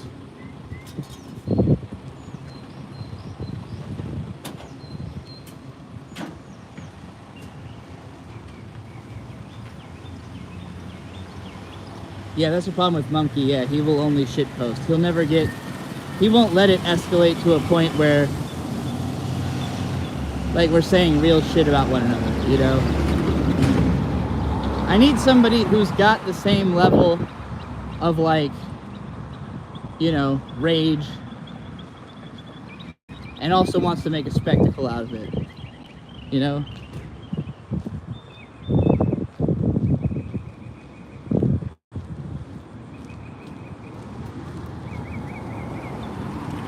I know who would be an appropriate opponent, but I don't want to have to fight him. Some people I'm like, well, that would be a legendary battle, but I don't want to have to fight that guy, I don't want to have to, I like that guy, I don't want to fight that guy. So, it's gotta be somebody I don't like, but respect, I think Vito might make a good opponent for me because he won't stop with like the transphobic shit. And I like Vito, I'm friends with Vito, but I am absolutely ready to crush him if he won't stop with the shit I don't like, Vito says a couple wrong sentences and the diss tracks are gonna start coming out. They're already written. So, But right now, I mean, Vito and Dick already fight every week as a show. Like, I don't want to step on Dick's merchandise, I'm not trying to steal his cash cow, cash hippopotamus or whatever you would consider Vito, cash elephant.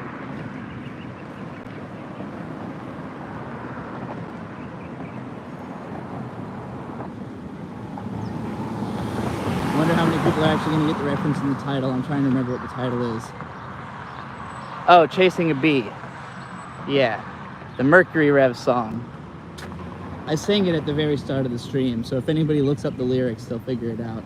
I kind of figured if anybody's actually curious what the fuck I'm singing, they'll probably look it up. I don't know how many people think like that, though. It's not time for the real life sign. It's night time for these fears of mine. June with 199. Toughest convo trans community needs to have. Ooh, man.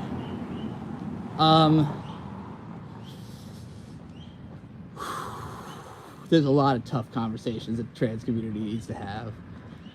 Fundamentally, I would consider myself a gender abolitionist in terms of my own ideals. I think the whole concept of gender is toxic, but I think it's something we're stuck with.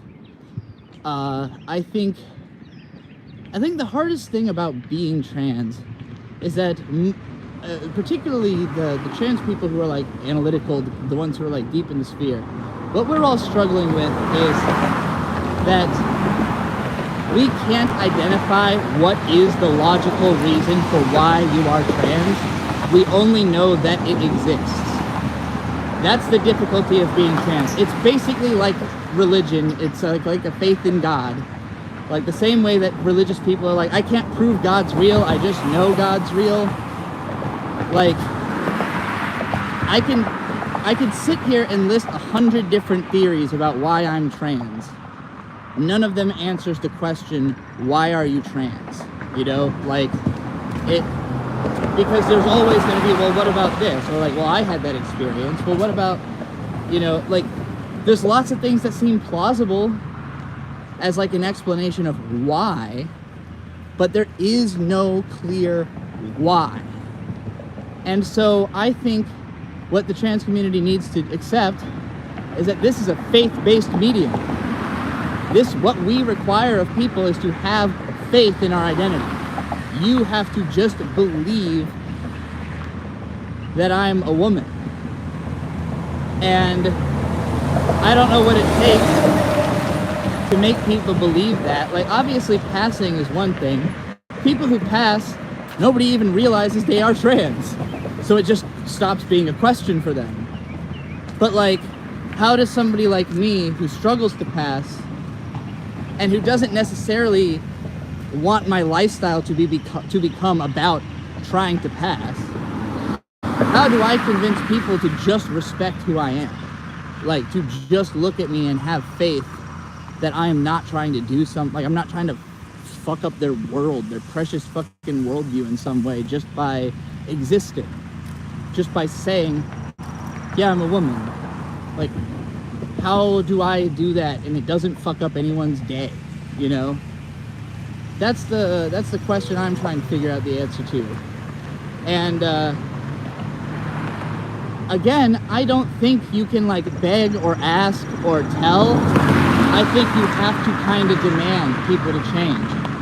And it's gonna make some of us look like bad guys. Like, some of us are gonna be hated, other trans people are gonna hate us, mainstream media is gonna hate us, but we're the people who are powerful enough in our emotional strength to handle the real serious bullies, the people who are never gonna let up, the people who have like a monetary incentive to be evil to trans people. Only the angriest, most serious trans people are gonna be able to do something about that. Not a lot of people are willing to come out and just say J.K. Rowling absolutely deserves, what do I think she deserves in specific? I was just gonna say something really edgy and extreme, but what exactly does she deserve? I mean, she deserves anything that would happen. Any bad thing that could happen to J.K. Rowling, she definitely deserves it. What is a particularly funny, ironic, fucked up thing that could happen to J.K. Rowling? Like, what could happen to her that would be, you'd read it and you'd go like, no way. What? Oh, I guess the one in Manhunt, right? Where she just gets like eaten right away or something like that. I know that her death is described in Manhunt. We'll get there. We'll get there when we read the book. She definitely deserves to die. Anything else, any other bad things you can think of, whatever. I'm not going to sit here and fantasize about all the bad things I want to happen to J.K. Rowling. Just kill her off, get rid of her, fucking dump her body somewhere in a fucking river. Not somebody who deserves life. They've wasted the gift on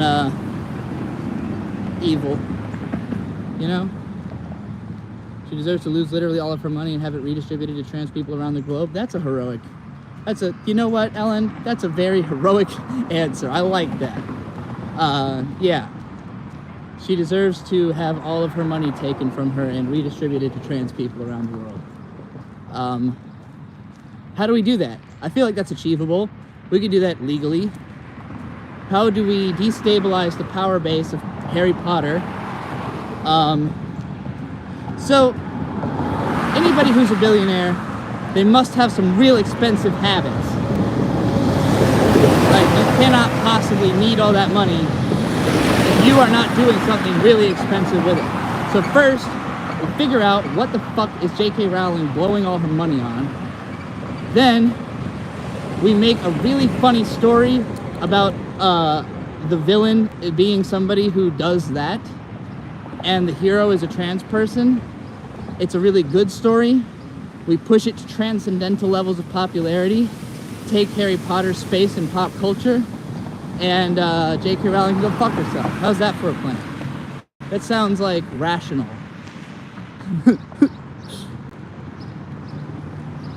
I'll get to work. I'll start writing my Rowling killer soon.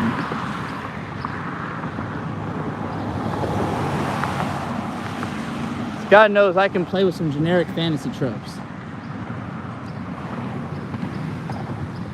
I'll make a story so fucking generic, that bitch will know what to do. Gary always at $2. What is a woman? Serious, not a meme. What is a woman? A miserable little pile of secrets. I don't fucking know, dude. Can you figure that one out? I said I was a gender abolitionist. I don't believe that the concept of gender makes sense or should exist. We're just stuck with it. I could not, there is no possible way I could explain to you why I prefer to dress the way I do or be addressed the way I do, to be treated as a woman. I don't know. No idea. And I don't care to know anymore. Because trying to figure it out is what stops you from just living your life. Trying to second guess everything you do and try to come up with an explanation for it.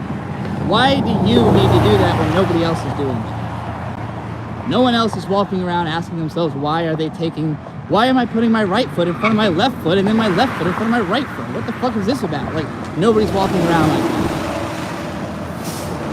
Well, maybe one guy is, but I feel really bad for that guy.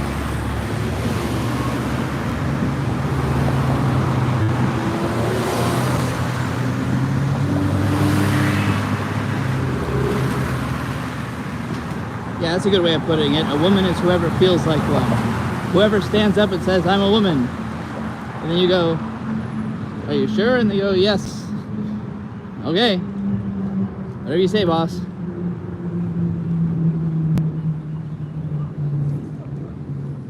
I just want there to be an innocent until proven guilty approach to trans people. That, like, the assumption is, oh, you just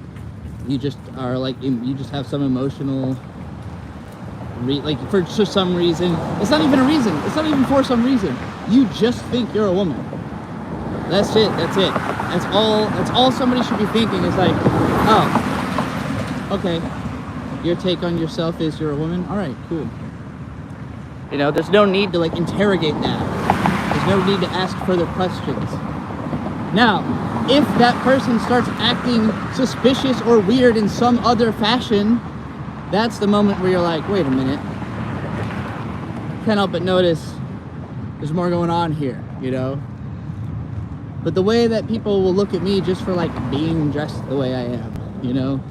I'm just like, what? What? What did I do? Every other girl dresses like this. Like, how much difference does it really make to see a woman in short shorts versus a woman in short shorts but she's got a tiny bit of stubble? That tiny bit of stubble is such a massive difference in the way you get treated. It's unbelievable.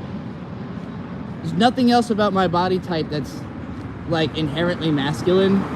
I see women with exactly my body type all the time. If you took away half of my eyebrows and burned all this facial hair off, it would be pretty difficult for me not to pass. dressed very feminine. That little bit of facial hair makes a huge difference. And every centimeter of it, like each additional centimeter makes even that much more of a difference. Where like, at least if it's just shaved, you're like, okay, I'm pretty sure you have facial hair, but it also looks like you just shaved it, so maybe you hate that you have facial hair. But the second it's like a centimeter thick, it's like, you're not shaving. Are you really trans? You know, like, bruh, fucking no other bitch has to shave every day. Give me a fucking break.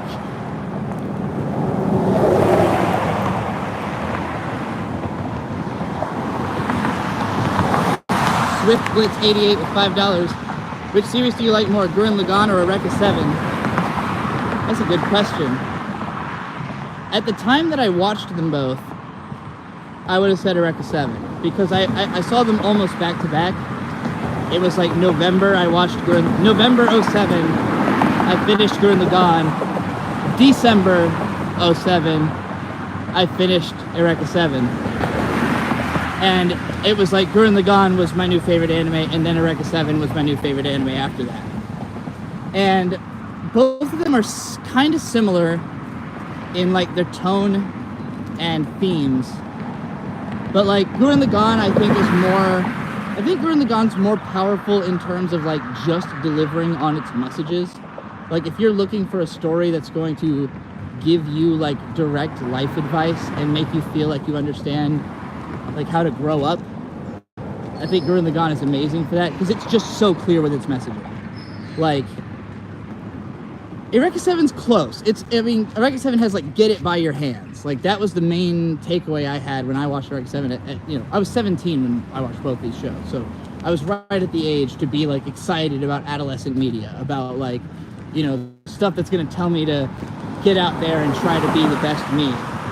And so, you know, Gurren Lagann was believe in me who believes in you, believe in you who believes in yourself, you know, break the heavens, do the impossible, see the invisible, fight the power, you know, like all that stuff.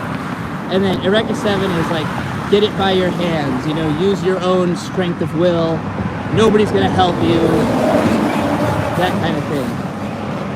I think, in a way, they have opposite energies in that Gurren Lagann, everybody is like very keen on working together, but they're just not, like, no one of them is that skilled. Like, it just kind of requires everybody because they're all kind of idiots. Whereas Eureka 7, it's like everyone is so high level that it's hard for them to like communicate lower to one another. Like they have a hard time dumbing down themselves to communicate with friends, so they're all just kind of waiting for him to catch up, you know? So I'd say that's the biggest difference vibe-wise between the shows.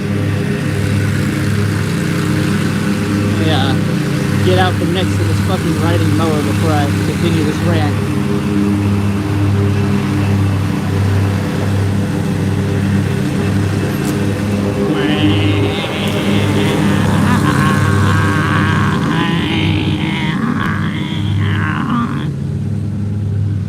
So like, I think what I like in Eureka 7, for one thing, it's got twice as many episodes, so it fleshes out its characters a lot more.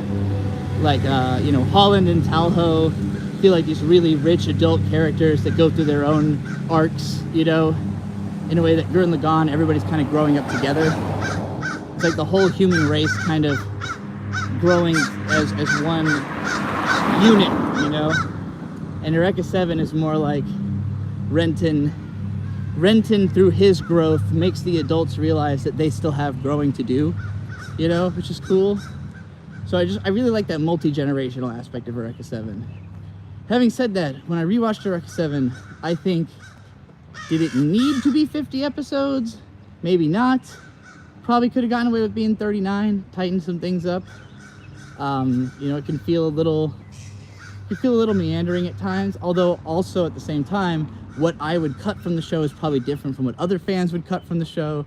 So, you know, it's hard to say if it would be an overall better experience if I was behind the editing of it. But I think that Eureka 7, I love the attitude, I love the personality of the show, I love the music, I love the characters.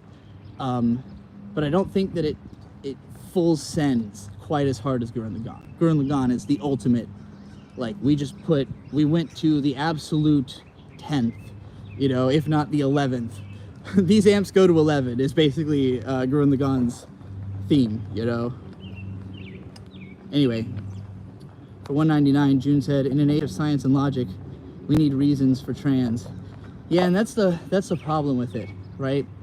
Science and logic is it's not a very complete answer.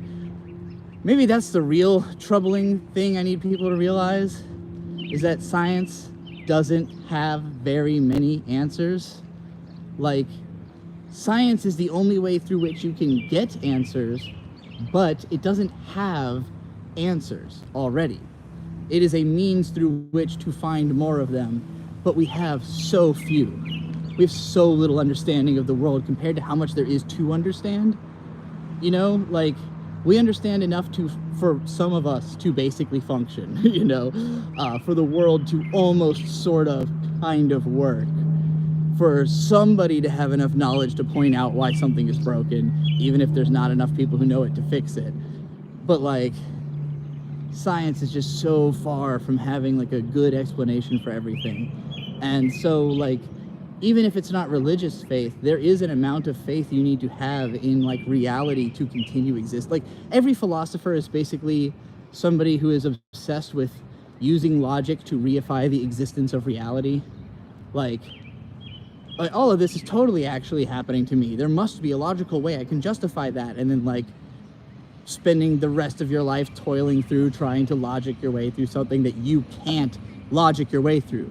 You don't have the science, you know, you don't have the knowledge. We just can't. Maybe that's why philosophy annoys me so much. It's always people trying to like use fancy words to justify concepts that nobody understands or can, you know? But yeah, I think it would behoove everyone greatly to realize how much faith already plays a role in your life, that you just have faith that like, you know, your house will protect you from a rainstorm, even though you don't scientifically know that everything, all the building materials are sound, you know, you don't know why the thing protects you from, maybe you do, but like, there's always aspects of everyone's everyday life that they're just taking for granted, that they don't understand how it works, and they're just letting it do its job, you know? And it's only when something comes up that people feel like they don't understand it, and it like it confuses them, and they feel the need to like pour thoughts into it. And like, it's amazing to me how many people take the trans stuff and just don't like mind. Like, there's a lot of people I meet, never heard of a trans person, tell them what it is, and they're just like, oh, huh, you learn something new every day. You're like, that's the like most sane reaction in my mind to finding out about trans people, is like, huh, oh, some people change their gender? That's fascinating. Please go on, you know, like, but when people are like, what? This challenges my whole notion of reality. It's like, bro, your notion of reality is already couched in so much blind faith. Like, how is this concerning you, you know? Oh, I see that while I was ranting, somebody got banned. Probably somebody who doesn't have enough faith. I'm guessing that person is truly lacking in faith. Jar Jar God, yeah, sounds like somebody who thinks all kinds of wrongly. Jar Jar God, Jesus Christ, what a name. Holy moly. Is he the god of Jar Jar? Does he worship Jar Jar as a god? Is he Jar Jar who is a god? What the hell? I gotta have faith.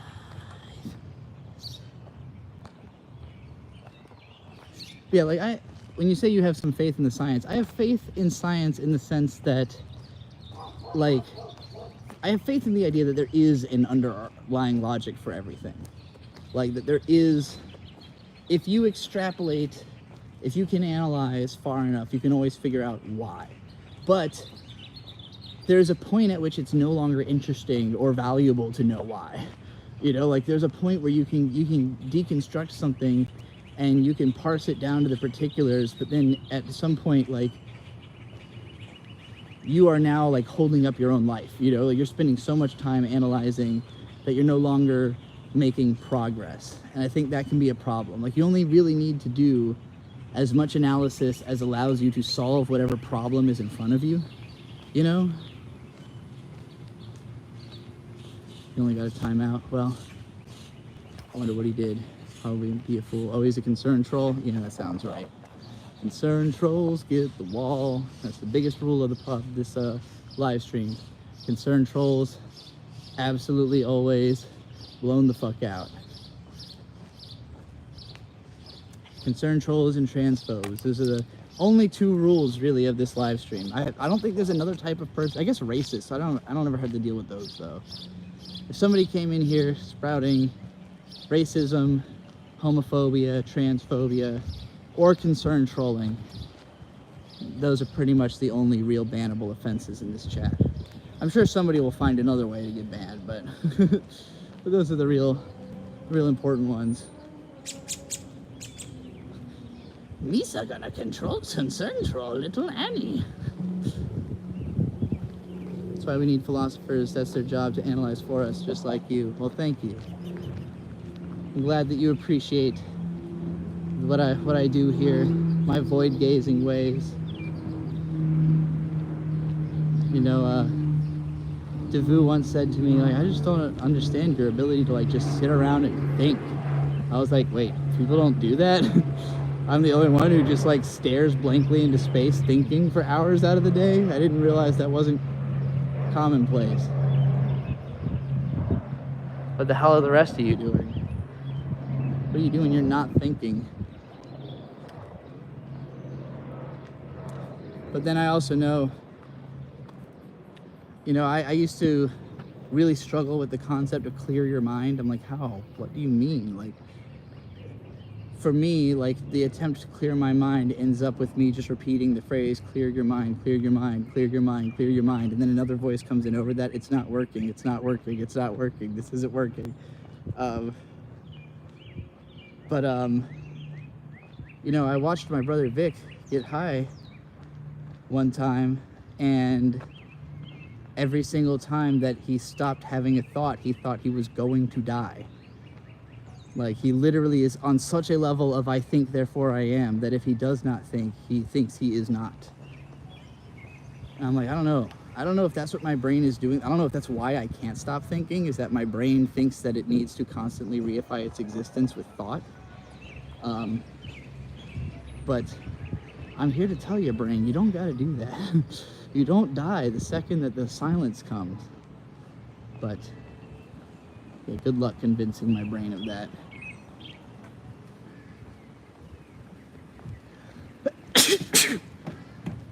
I'm getting kind of thirsty and hungry, and it's getting close to 12. My dad's getting off work early today, so I'm gonna end this stream. I'm gonna get myself lunch, take a piss, then I'm gonna set up in the office, and we're gonna have us a nice, long, all-day goddamn sitting in the office stream, where we can edit anime videos, and we can watch stuff on YouTube by paid request, and we can look for people to bully on the internet, and we can look for people to celebrate on the internet, you know. We can watch some Eyes Everywhere videos and be like, this guy actually gets it. It'll be a good time. If anybody has one more super chat they want to send me before I get home, you have 20 seconds, and then I'm ending this, and we're coming back later. But otherwise, you gotta wait like an hour. I know, such a long wait. What could you possibly do? That money's just gonna burn a hole right through your fucking pocket. You're not gonna be able to hold on to it. It's gonna light your fucking hand on fire if you hold on to it a whole hour. It's such hot money.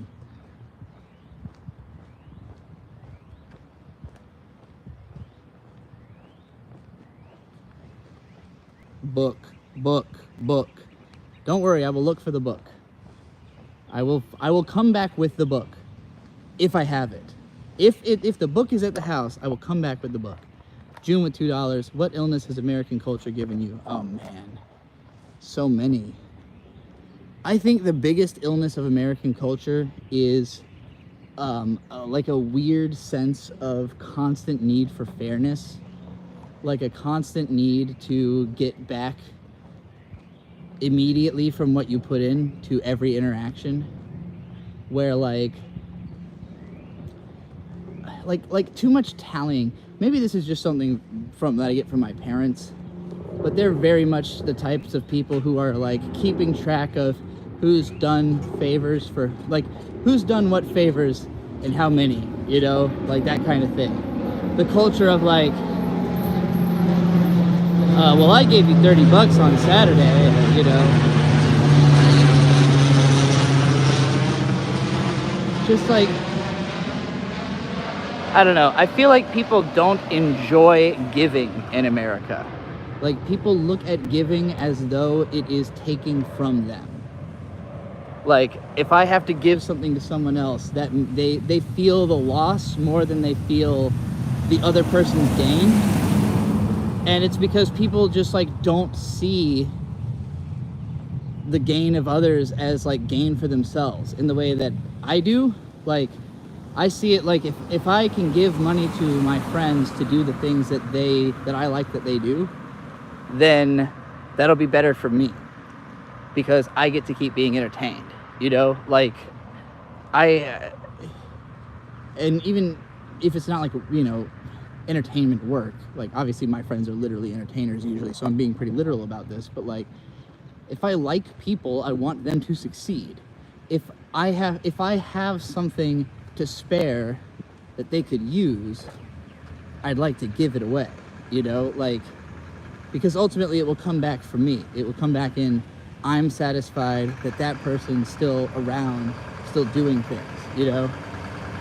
And I feel like there's just an attitude of,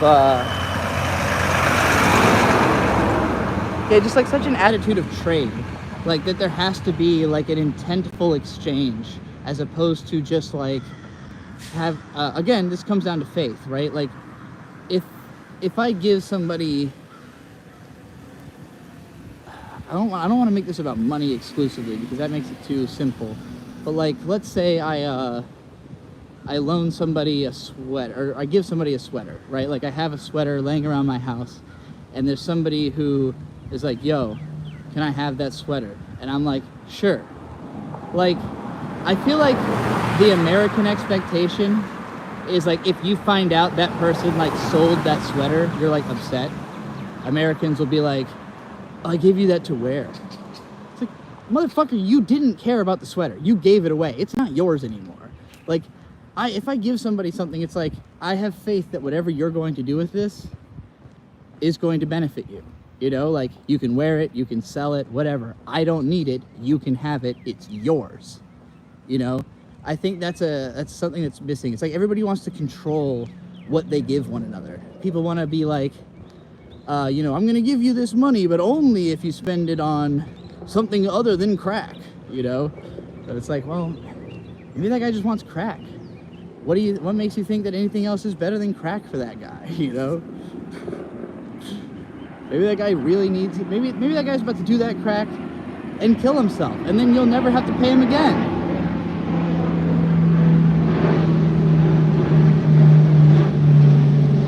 So, you know, just think about it. All right, my arm is getting really fucking tired, so this stream is ending just simply to give my arm a rest. This arm feels like it has, by itself, been pumping fucking... I feel like I've been doing reps of what are they called when you push it up? Curls? No, not curls. Bench press. I feel like I've been doing a one-armed slow motion bench press for 2 hours. So I'm gonna end this stream and we'll be back in an hour or so. Thanks everybody for showing up. Everybody who showed up late, take this hour if you'd like to go back and watch the part you missed from the beginning, where I was walking around the graveyard on my usual shit. Every time I go to the graveyard, I end up on an anti-straight rant. I don't know what that's about. Must just be I can feel the dead calling me, and I can hear the voices of the people who want me in the grave. and they're all straights, and I'm like, not today, straights. I'm coming up out the graveyard. This gay and dead bitch is fucking coming up out the graveyard.